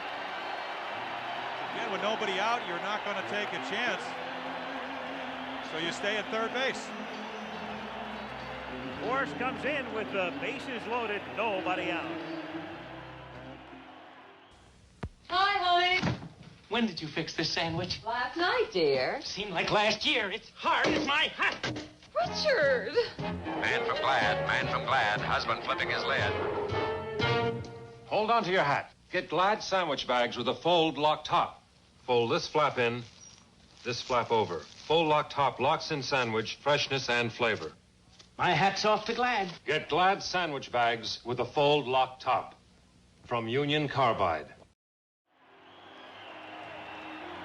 A rough 4th inning for Joe MaGrane. Also a very typical AstroTurf type inning. Ground ball, broken bat hit. Lawless couldn't come up with it. One ball hit real hard, but he really did not help himself with his wildness. Forrest 11-7 on the year, pitched 3 times in the National League playoffs. Was 1-1, and really the high ERA is attributed to one time he pitched less than an inning, didn't get anybody out. 3 runs, or 3 hits, 4 runs, something like that. But other times he pitched extremely well. He is a control pitcher. The 0-1 pitch is grounded to right for a base hit. Brunansky scores. Herbeck stops at third. They're still loaded, and it's 3-1.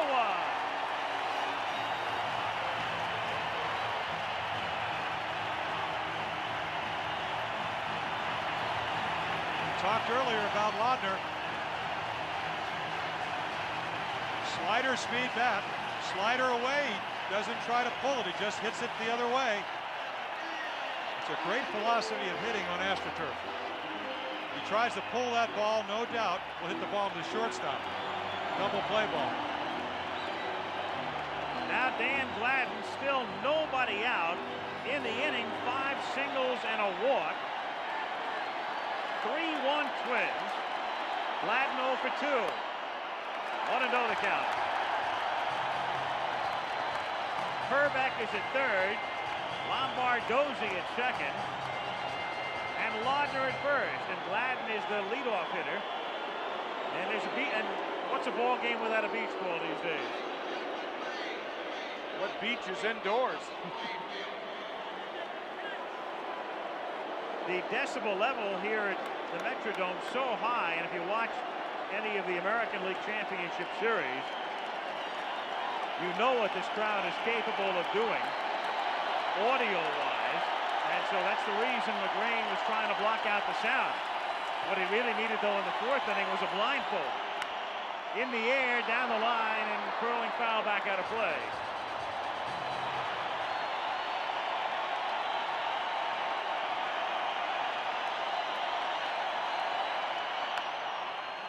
spun foul off the end of the bat. 1-2.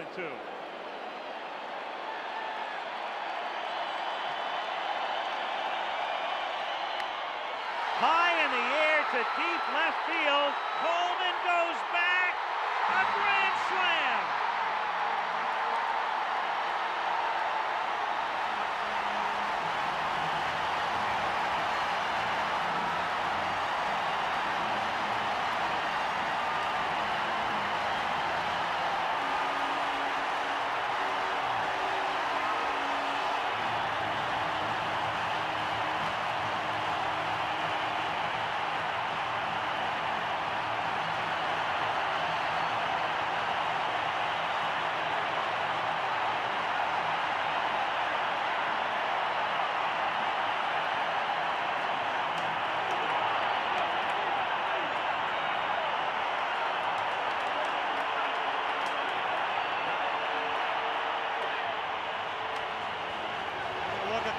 By Gladden.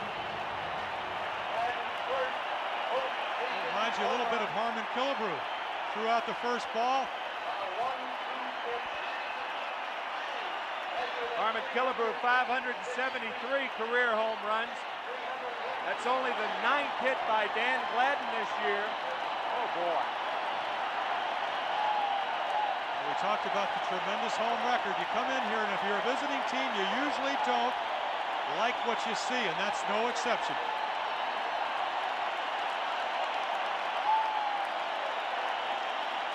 Teammate of yours in 1970. You saw the last one, right, Jim? Herbeck tagging in case it was caught. It wasn't. And for the first time in 17 years, a World Series slam. That's hit pretty good.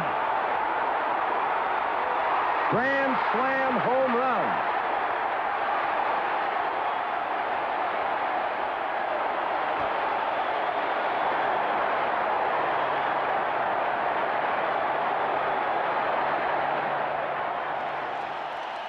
Dan Gladden. And the crowd is finally half settled down to the point where the game can resume. Gagne is the batter. 0-1. Still nobody out. And he's the 8th man to hit in the inning. To right field to Oquendo. Stays with it for the out. And that's the first out of the inning as they have hit around now with Puckett coming up. Kirby is 0 for 2. If you're wondering about some World Series grand slams, McNally hitting the last one. Jim Northrup hit one in 68. I called it. Joe Pepitone, that's right. Yep.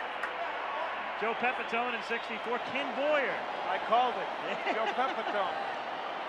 So 2 out of the last 4 I've called.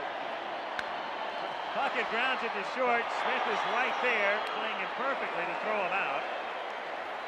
2 down, and now Gaetti, who started the inning with an infield single coming up.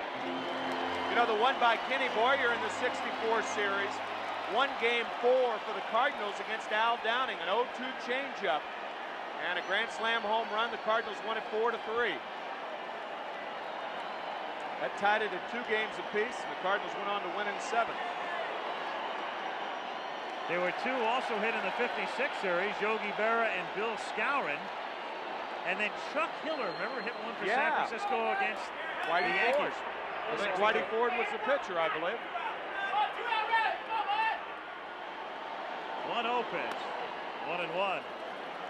So it sort of points up what we said at the top about the heroes. You never know where they'll come from.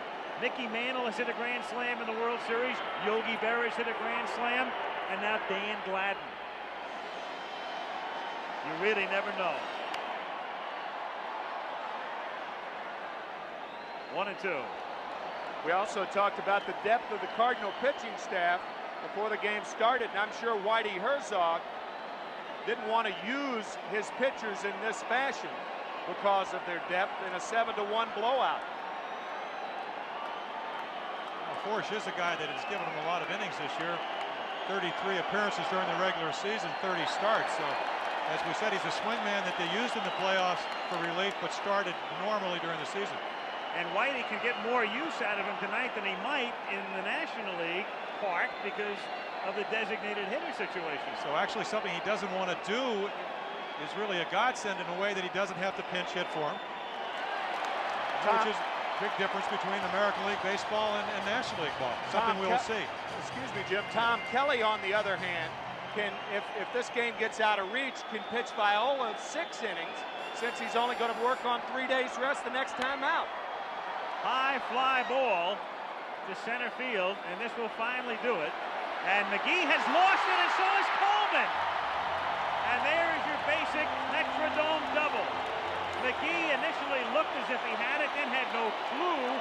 And by the time Coleman could discover it, Gaetti has a double.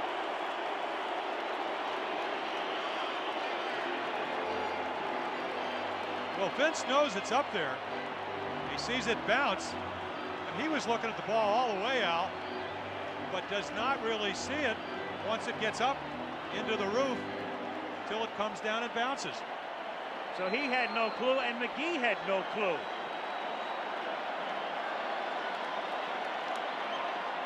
Baylor grounds it to third, and Wallace throws to first and throws it low, but the inning is finally over.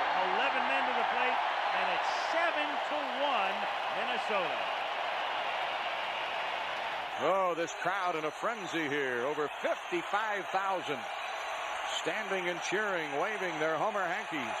And Dan Gladden, who had 8 regular season home runs, batting for the Twins. 2-strike delivery, fly ball, left field. It's deep, it's back, it's way back, it's gone. Touch 'em all, Dan Gladden, on a grand slam home run, and the Twins lead 7-1. Furniture aside, no day at the beach for Whitey Herzog thus far. 7-1 Minnesota as we go to the 5th inning. And Jose Oquendo to start things off, then Pagnazzi and Lawless. Oquendo foul to Gladden in the 2nd inning. 0-for-1. Frank Viola leading by 6. And isn't that a beautiful feeling for a pitcher? Well, it is, and he will not deter the way he pitches. He started him off with a changeup. No doubt Oquendo looking for a fastball. Doesn't get one, gets another changeup. This is why Viola has been such a special pitcher this year. We said 11-3 here at, it's hard to say the Homer Dome. That's not actually the name, but that's the way it was the first year when we used to come in here. Very effective because you just never know what's coming. It's more of a run dome the way it's turned out, and through the course of the series we'll bring it up from time to time. It was misnamed in a way. It really produces no more home runs than your average ballpark, but more runs. There it is, and it's almost dead even. Home runs per 100 at-bats at the Dome and away. There are a lot of ballparks, especially in the American League. Take another look at that graphic. Like Seattle, where there's 40% more home runs hit up at the Kingdome than there are on the road. Those figures over the last 5 years, and also this year, the telltale figure, more home runs hit in Twins road games than home games. Gagne drops it, picks it up, has time, and throws him out. One away, Pagnazzi coming up, and I asked Whitey Herzog about the keys for the Cardinals in winning this World Series. Well, we're going to have to get good pitching, and we're going to have to hope that we can play well here these first 2 games. I saw the playoffs with Detroit. I know what happened there.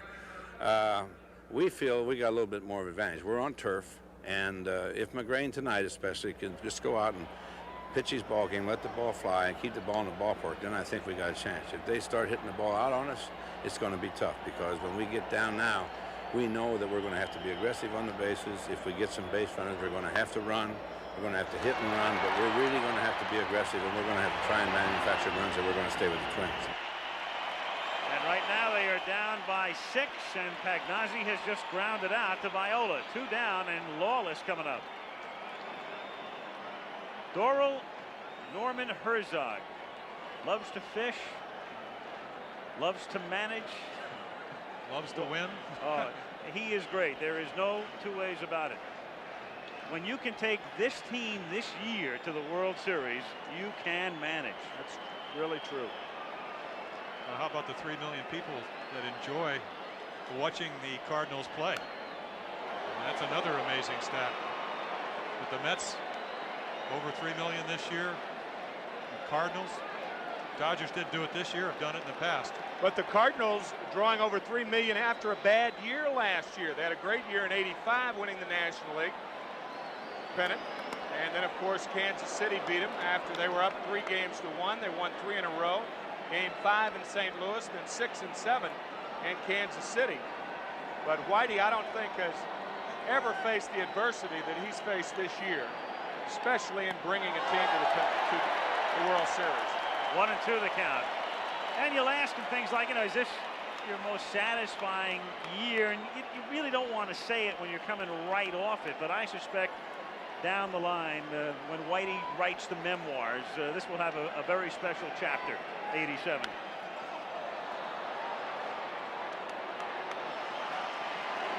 Three-two pitch, got him. Strikeout number 4.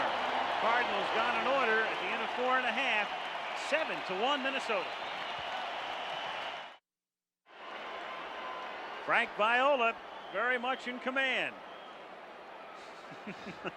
It's not a sneeze, is it? No, that's an exhale. No, it's just that you can apply the same thing. If you look at Bert Blyleven on your right, Juan Berenguer on your left. If you lift weights, you don't hold your breath. You exhale. Same with pitching. Bernansky starts the bottom of the 5th by grounding to Lawless. Tom gone, 1 up and 1 down, and you saw Blyleven, and he will be on the mound. And the Cardinals have opted for Danny Cox. They're going to come out of their playoff rotation. Whitey Herzog wants John Tudor, who's had tremendous success in St. Louis, to pitch Game 3 back in St. Louis, and it will be Cox who pitched so brilliantly in the playoff clincher tomorrow night on 3 days rest. A strike to Herbeck, 0-1. Against Bert Blyleven, 15-game winner. Over 3,000 strikeouts. 2 big wins for the Twins in the playoffs, so he's pitched very well. He's been prone to give up home runs, but nothing wrong with that. Threw a few in my day. He's pitching to the right ball club. The Cardinals with only 94 home runs this year. They only had 58 last year.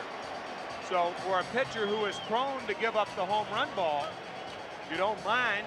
Of course, they can do a lot of other things to muster runs, but you'd be glad to pitch against the Cardinals as opposed to the San Francisco Giants, for instance. Well, they only had 205, but you take Clark with 35 and Pendleton out of the lineup with 12. You've subtracted, what, 47 home runs. 3-2 the count on Herbeck. It's exactly half, as a matter of fact. And Herbeck is on. So Bob Forsch yields his first walk. It's been a perfect night for Herbeck. 2 walks and a 2-run single. And Steve Lombardozzi comes up. You know, the funny thing about the Twins, in talking with them yesterday, none of them said that he really thought he had a real good year, a real great year. And certainly when you looked at the figures, nobody had a career year for Minnesota. When teams win pennants, normally a bunch of guys have career years, or you have dominating pitching or something. This is the ultimate team effort.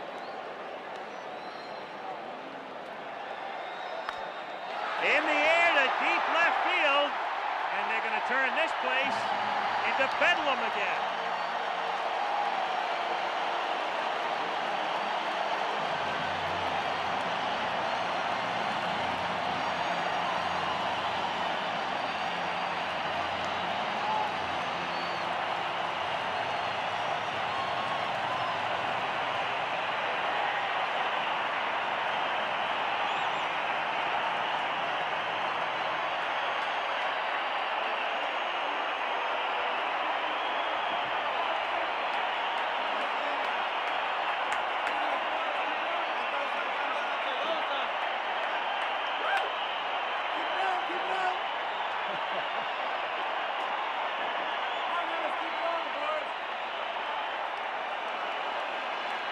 Another look, tries to get it in, as you said in Detroit on last Sunday.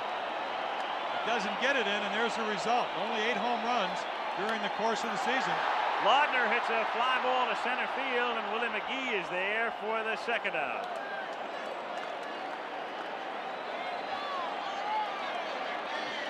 Steve Lombardozzi with Herbeck on board.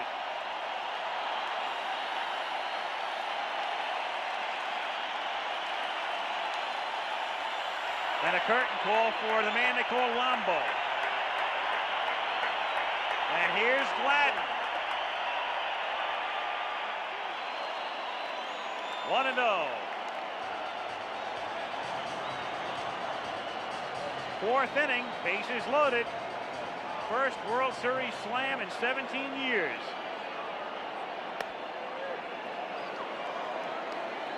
Nine to 1 Minnesota. 2 out, bases empty in the bottom of the 5th. They've had a lot of firsts. Gary Gaetti, the first player ever to hit 2 home runs back-to-back in his first postseason game. He did that against the Tigers. 2 balls, 2 strikes, with 2 out and the bases empty. On deck is Greg Gagne. The Twins going through the lineup for the 4th time in the game in the 5th inning, and Gladden's on.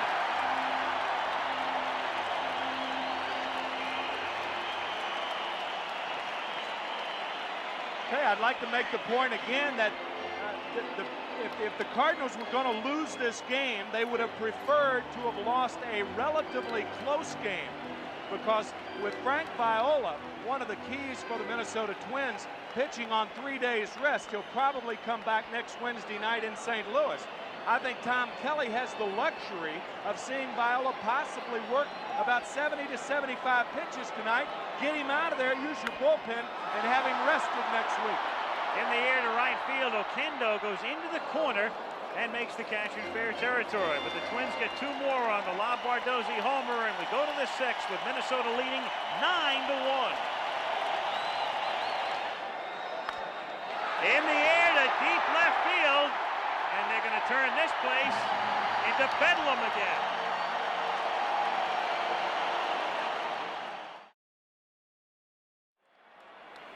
To the 6th we go. Al Michaels with Jim Palmer and Tim McCarver. Game 1 of the World Series, and the St. Louis Cardinals trailing 9-1. The Minnesota Twins, winners of the ALCS in 5, and picking up where they left off in Detroit on Monday. They've had 4 days of rest, and they come out tonight and throw up a 9 spot through 5. Ball 1 to Coleman. Coleman, Smith, and Herr. There is Joe Niekro, who might pitch in Game 4. Tom Kelly said if they lead 3-0. Brunansky chases this one into the corner, and he owns that corner. It is a very tricky right field corner here in Minneapolis. Brunansky knows it very, very well. The Cardinals, in their workouts, were hitting balls into that corner so they could get used to the crazy caroms. Well, the first thing Jose Oquendo said is that very tricky. Not only can you not see the ball when it comes off the bat, if it gets down into that corner, he said, I could have a problem. Ozzie Smith hits a grounder to short, and one shortstop throws out the other. Quickly, 2 gone. Have a look.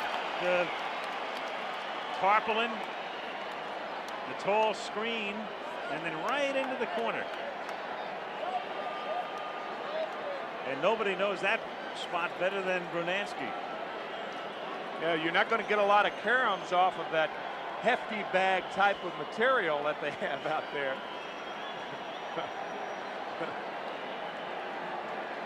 Tommy Herr now, as Viola delivers his 77th pitch, and the point Tim makes is such a good one. Kelly has the luxury of getting Viola out of there with his huge lead and then bringing him back fresh on Wednesday. Well, you also give your relief, and we talked about Berenguer and Reardon. You can give them an inning apiece. They have not pitched since Monday. Both pitched in that game. Get them acclimated to the World Series play.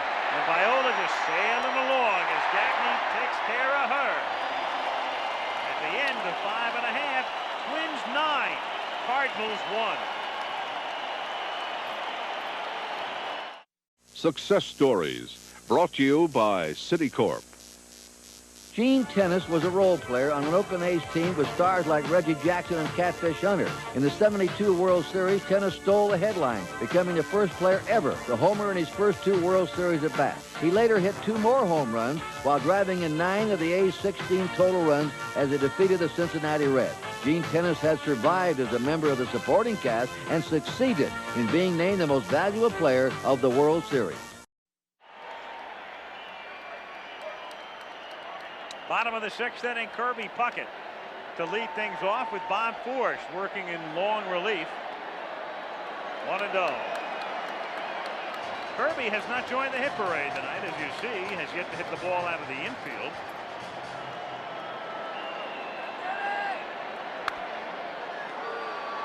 And that trend continues on a little pop-up, which Lindemann takes care of. 1 away, so Puckett is gone. And it will bring up Gary Gaetti, who tonight will be known as Mr. First. First major league at-bat back in '81, hit a homer. He hit those 2 against Detroit in Game 1 of the ALCS. And tonight, he's the first since Merv Rettenmund in 1971 to get 2 hits in an inning. I'll tell you, and you can add to that, the first game of the 1982 season, he hit 2 home runs in this ballpark in the first game of the season. And the first regular season game to be played here. Yeah, right. Park opening that year. Lawless throws it in the dirt, and Lee Wire was ready to signal out. It was in time, but Lindemann couldn't hold it.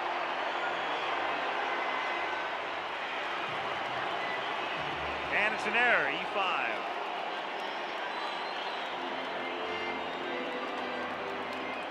Another look. Lawless throwing on the run. We've already seen it. Not a very strong throw from behind the bag. There, another throw that short hops him. Lindemann tries to come up with it. Unable to do it.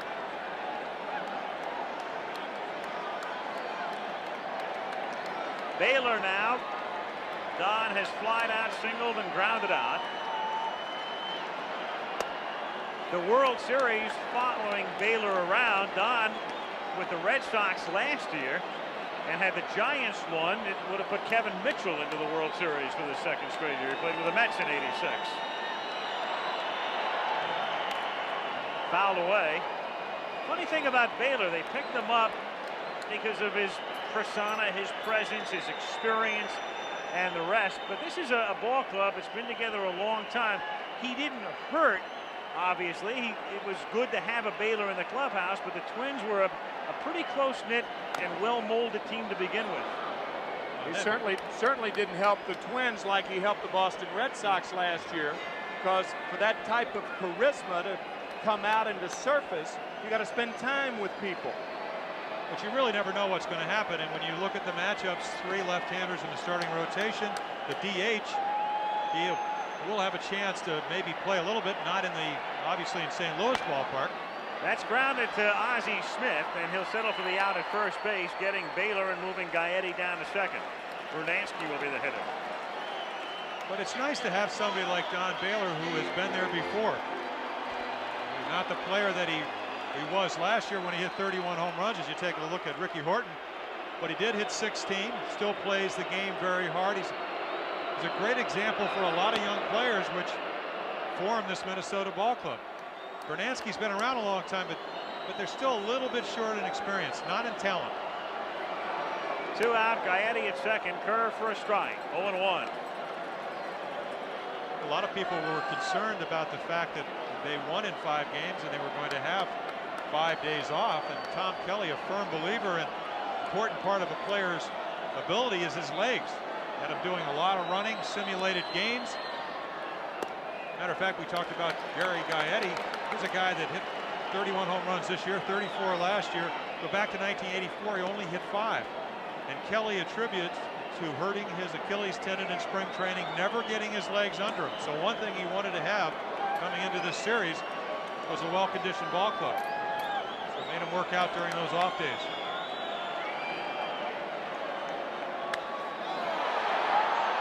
To center, and McGee spots this one, I think, and makes the catch. At the end of 6. It is Minnesota 9, St. Louis 1. That's right, Willie. 3 gone. Go back to the dugout. And we'll be back with Game 1 after this word from your local station. IBM presents You Make the Call. With runners on second and first, the pitcher throws a ball which bounces in front of the plate. While retrieving the ball, the catcher first uses his mask and then his hand. Can he do this? You make the call. A fielder may not use any part of his equipment other than his glove to field a ball. If he does so deliberately, all runners advance 2 bases. If you said so, then you made the right call.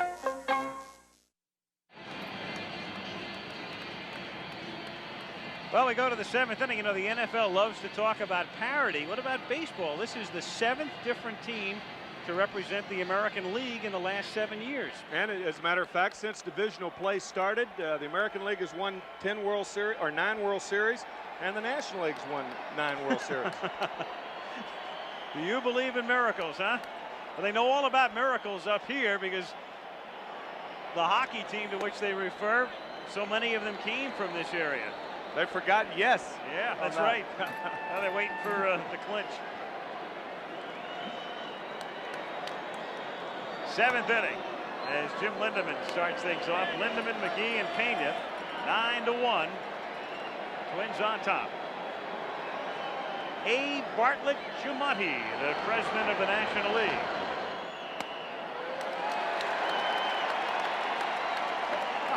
You can read lips. He said swing the bat. Easy for him to say. Easy for a Renaissance man to say that. I mean, liner caught by Gagne. Yeah, this has been anything but a divine comedy for A. Bartlett Giamatti tonight.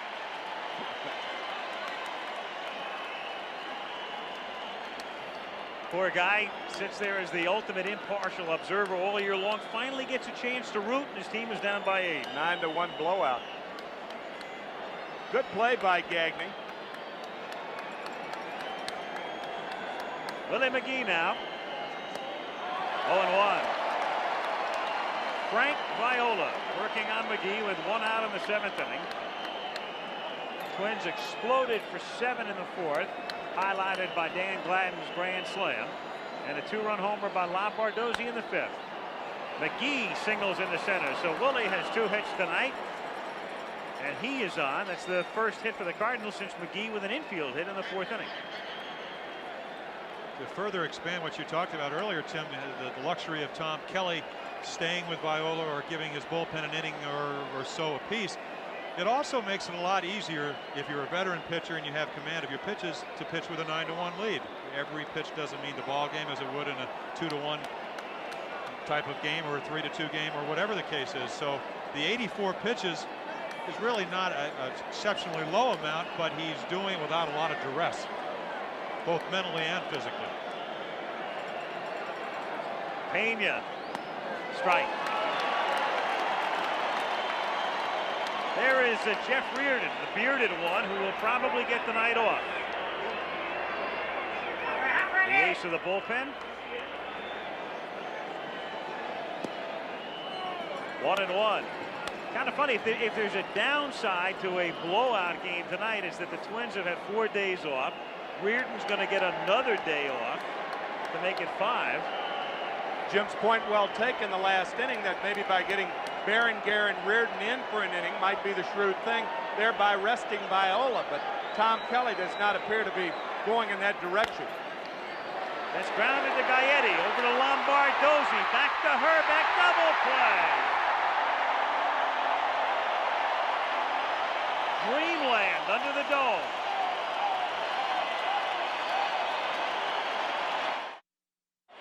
Well, superlative play by the Minnesota infield. We saw the line drive to Gagne here. Gaetti to Lombardozzi. You saw the agility, the arm strength. And Herbeck, outstanding fielding first baseman with a great pickup. So everybody played a part in that inning. And here is Herbeck to be followed by Lombardozzi and then Laudner in the bottom of the 7th inning. 9-1 Minnesota. On this double play, routine because of the score, but look how Lombardozzi uses the bag to prevent the runner, Willie McGee, from taking him out. There are a lot of ways that second baseman can do that. They can cheat and come across the bag, but on a slowly hit ball like that, it's often better to use that bag for defense. The runner can't get to you. He can't go through the bag, even though some have tried doing that. And some have. Look at Bill Madlock, Tony Fernandez. In the air to left field, and a long run for Coleman, and even with Vince's speed, he can't get there. So the count is 2-2.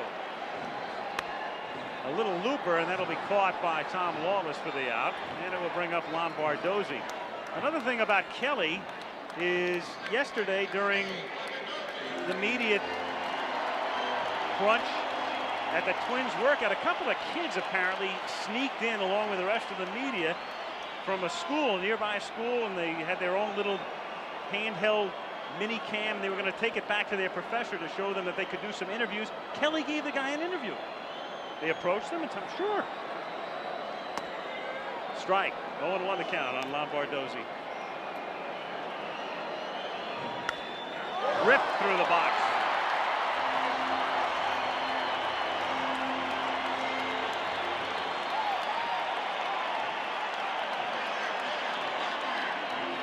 One out and one on, and Tim Laudner will be the batter. It's amazing. Lombardozzi, a home run. You think he might overswing. He goes back to the basics, which is why he's been an improved hitter, hitting the ball back up the middle. And Horton had an excellent year for the Cardinals. If you look at their pitching, you look at Worrell as their stopper along with Ken Daly. But early in the year, when Daly was coming back from the elbow problems, Ricky Horton, and you saw the 8 saves, he carried him the first month. Worrell hurt his arm, strained it, and eventually ended up with 33 saves. But Horton bailed him out early in the year when they needed a lot of wins. Well, he's so versatile, too. He can start, he can be in middle relief, and as you said, he can be used in short relief. And now 0-2 on Laudner. Well, there were a bunch of them, a dozen. Cardinals played right field this season, including 10 starters. Horton and Todd Worrell, who played there in one playoff game, were amongst the 12 in the regular season. An even better graphic, and I'm sure that Steve Hurt could come up with it, is how many putouts did they have? When they got out there, did they have any company? Ricky told me he had one ball hit over his head, went for a double. He said, but at least he hit the cutoff man. Did it go over his head, or did he run in and, I mean, did he go into a really detailed description? He said he was playing deep and the ball was hit like a rocket against the Philadelphia Phillies. As a matter of fact, that's when Todd Worrell played right field also. I think he escaped. Yeah, he did. I don't think anything went his way. As a matter of fact, I think Ken Daly came in, struck out Bon Hayes, and then Worrell came back in the ballgame. Laudner strikes out. And it will bring up the fella the Giant fans used to call the man from Glad, Dan Gladden. I just got to take a look at the strikeout of Timmy Laudner. And what makes Ricky Horton, and it's very much like what we're going to see from John Tudor and maybe Greg Matthews, is the good changeup to go along with the breaking ball and the fastball, and excellent control. That ball down and away for the strikeout. 1-0 the count on Dan Gladden. Grand slam in the 4th inning.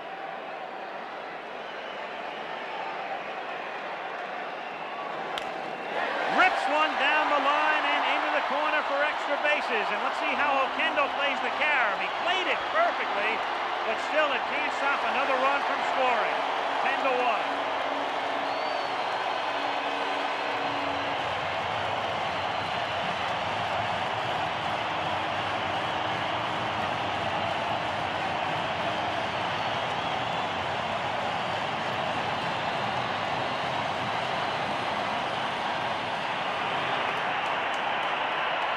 Jim, you mentioned Lombardozzi going back through the middle after the home run. A good piece of hitting by Gladden going the other way after the home run earlier in the ball game. And the reason for that, and I know you were thinking the same thing, when guys hit 8 or 9 home runs during a year and they happen to hit one, the best trait the next at-bat is to hit the ball the other way. And the best thing to do, the reason for that, you don't become overly enamored with your power and don't start opening up thinking you're becoming a home run hitter. Lombardozzi did it, now Gladden did it. I think a hitting instructor would say realism. Be what you are. About that many in the ballpark tonight. The Metrodome. 10-1 Minnesota with Gladden at second, 2 down. Gagne hits a ground ball to the hole. Ozzie Smith throws on the run and gets him. A nice play, but very much lost in the shuffle tonight. We go to the 8th, 10-1 Minnesota.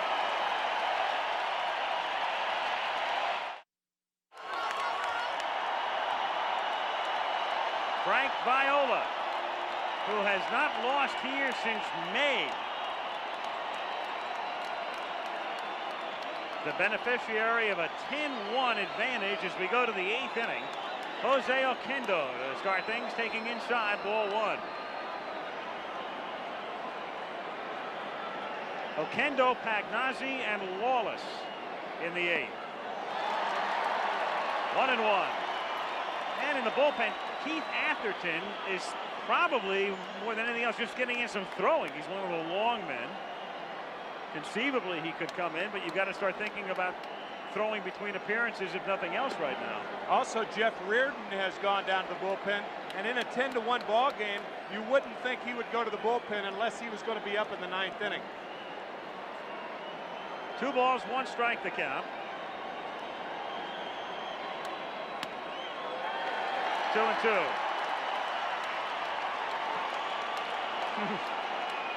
Those are the hands of somebody normally when the score is 5-4.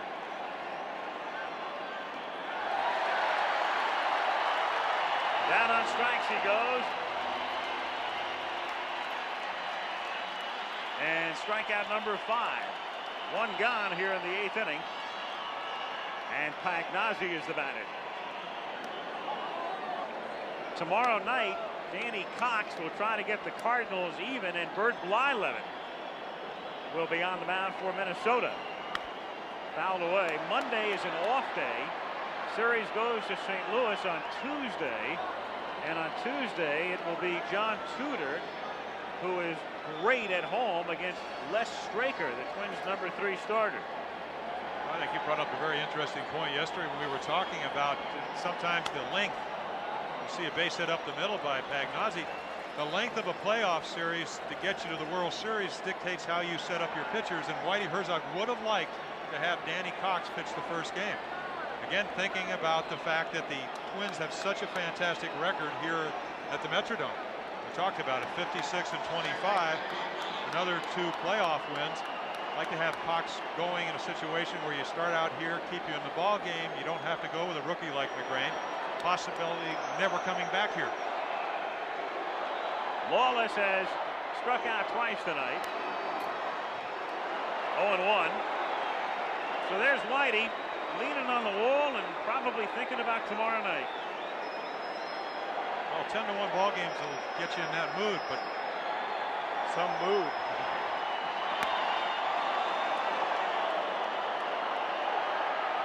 Talked about how the Cardinals won their series. What about the way the Twins won their series?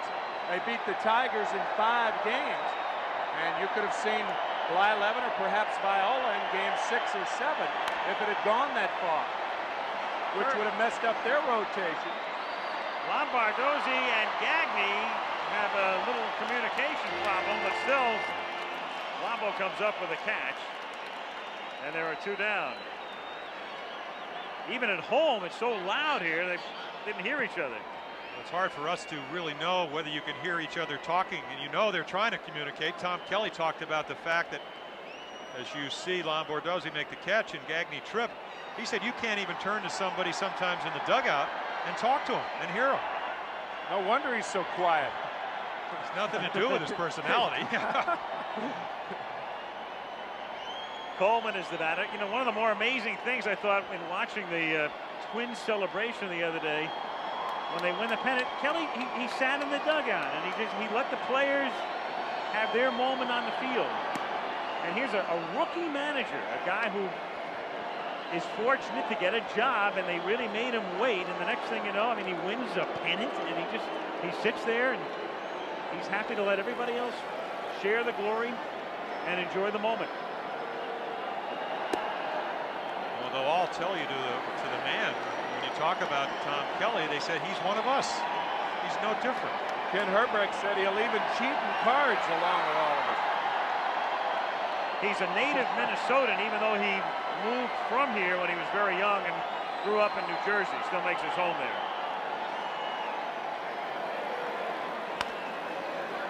Gagne to Lombardozzi and to the bottom of the 8th.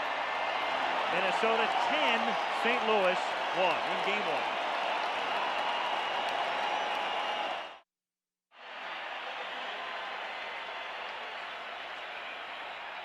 Under the dome, where everybody is smiling, and where Steve Lake has come in to catch now for St. Louis with the score 10-1.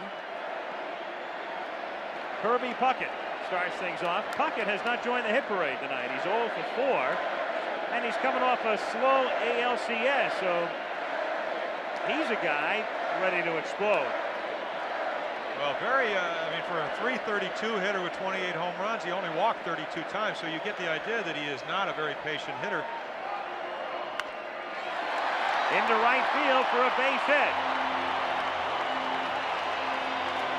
Not very patient, but very gifted. Well, if you're not patient, you have to be gifted. Now Greg Gagne is the only one in the lineup that has not had a base hit tonight. Greg 0 for 5, but that's a happy 0 for 5 if there's such a thing as a happy 0 for 5. Yeah, right.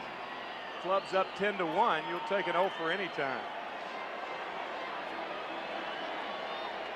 Gaetti hits a fly ball to shallow center field. McGee having trouble and drops the ball, but he can still get a force and does. Smith is on the bag. Puckett had to wait. And so McGee will not get what would have been an error. Instead, it's your basic 8-6 force out.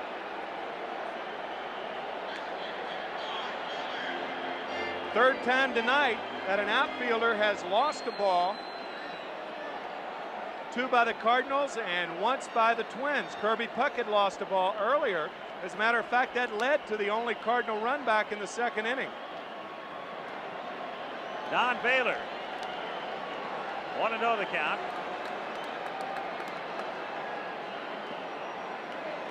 You know, when you think about it, I guess the players are right that come in here, and the Twins having such a superior home record, and all of the players talk about the white ceiling.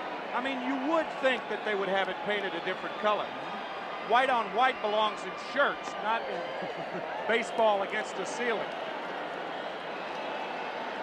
2-1 the count. Oh, that's why Billy Martin, a man that's never been known to overreact, says they ought to spend $100 grand and paint the thing. Well, he's right. And George agreed with him. Wallace to her and back to first, double play. 5-4-3 to get Baylor and take care of the Twins. On to the ninth, Minnesota leading 10-1.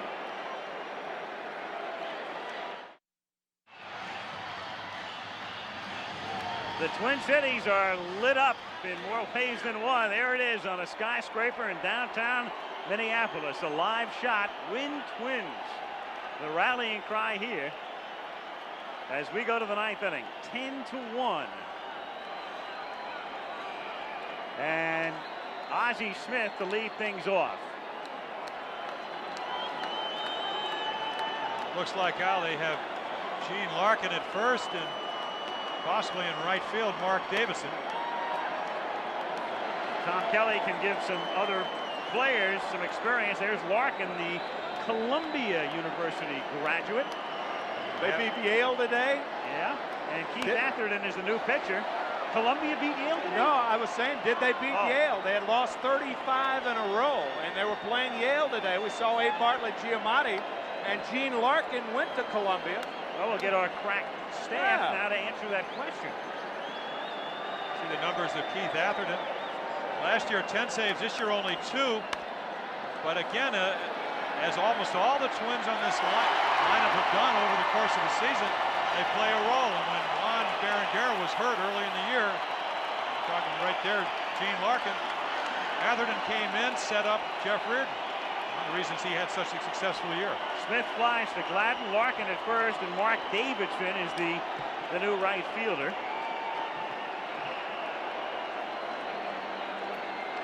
Mark, a defensive specialist.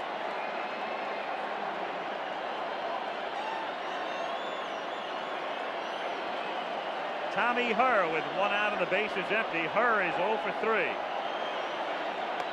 Strike.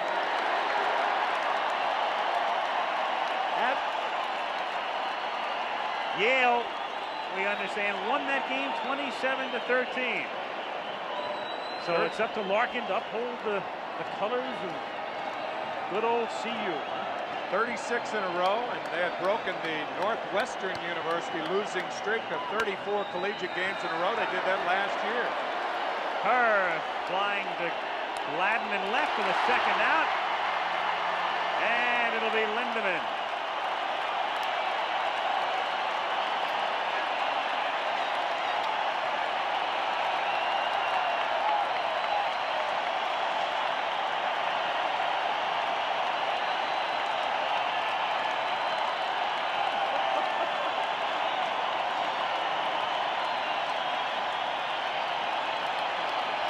Viola went 8. Congratulations, John, to his brother. Yep, yes, sir. A message to his brother, married earlier today. Oh, that's wonderful. Sure, it's a mutual message. John saying, congratulations, Frank. Atherton trying to close it. Larkin has no room. 0-1.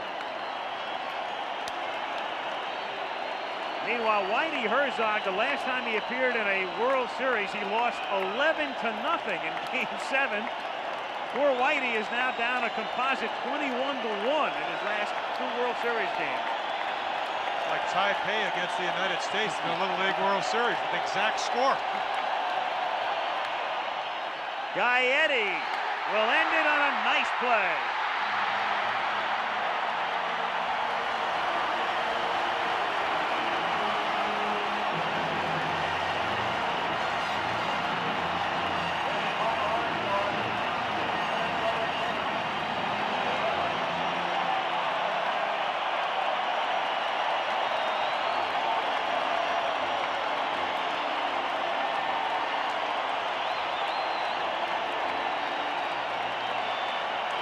The Twins win Game 1 of the '87 World Series.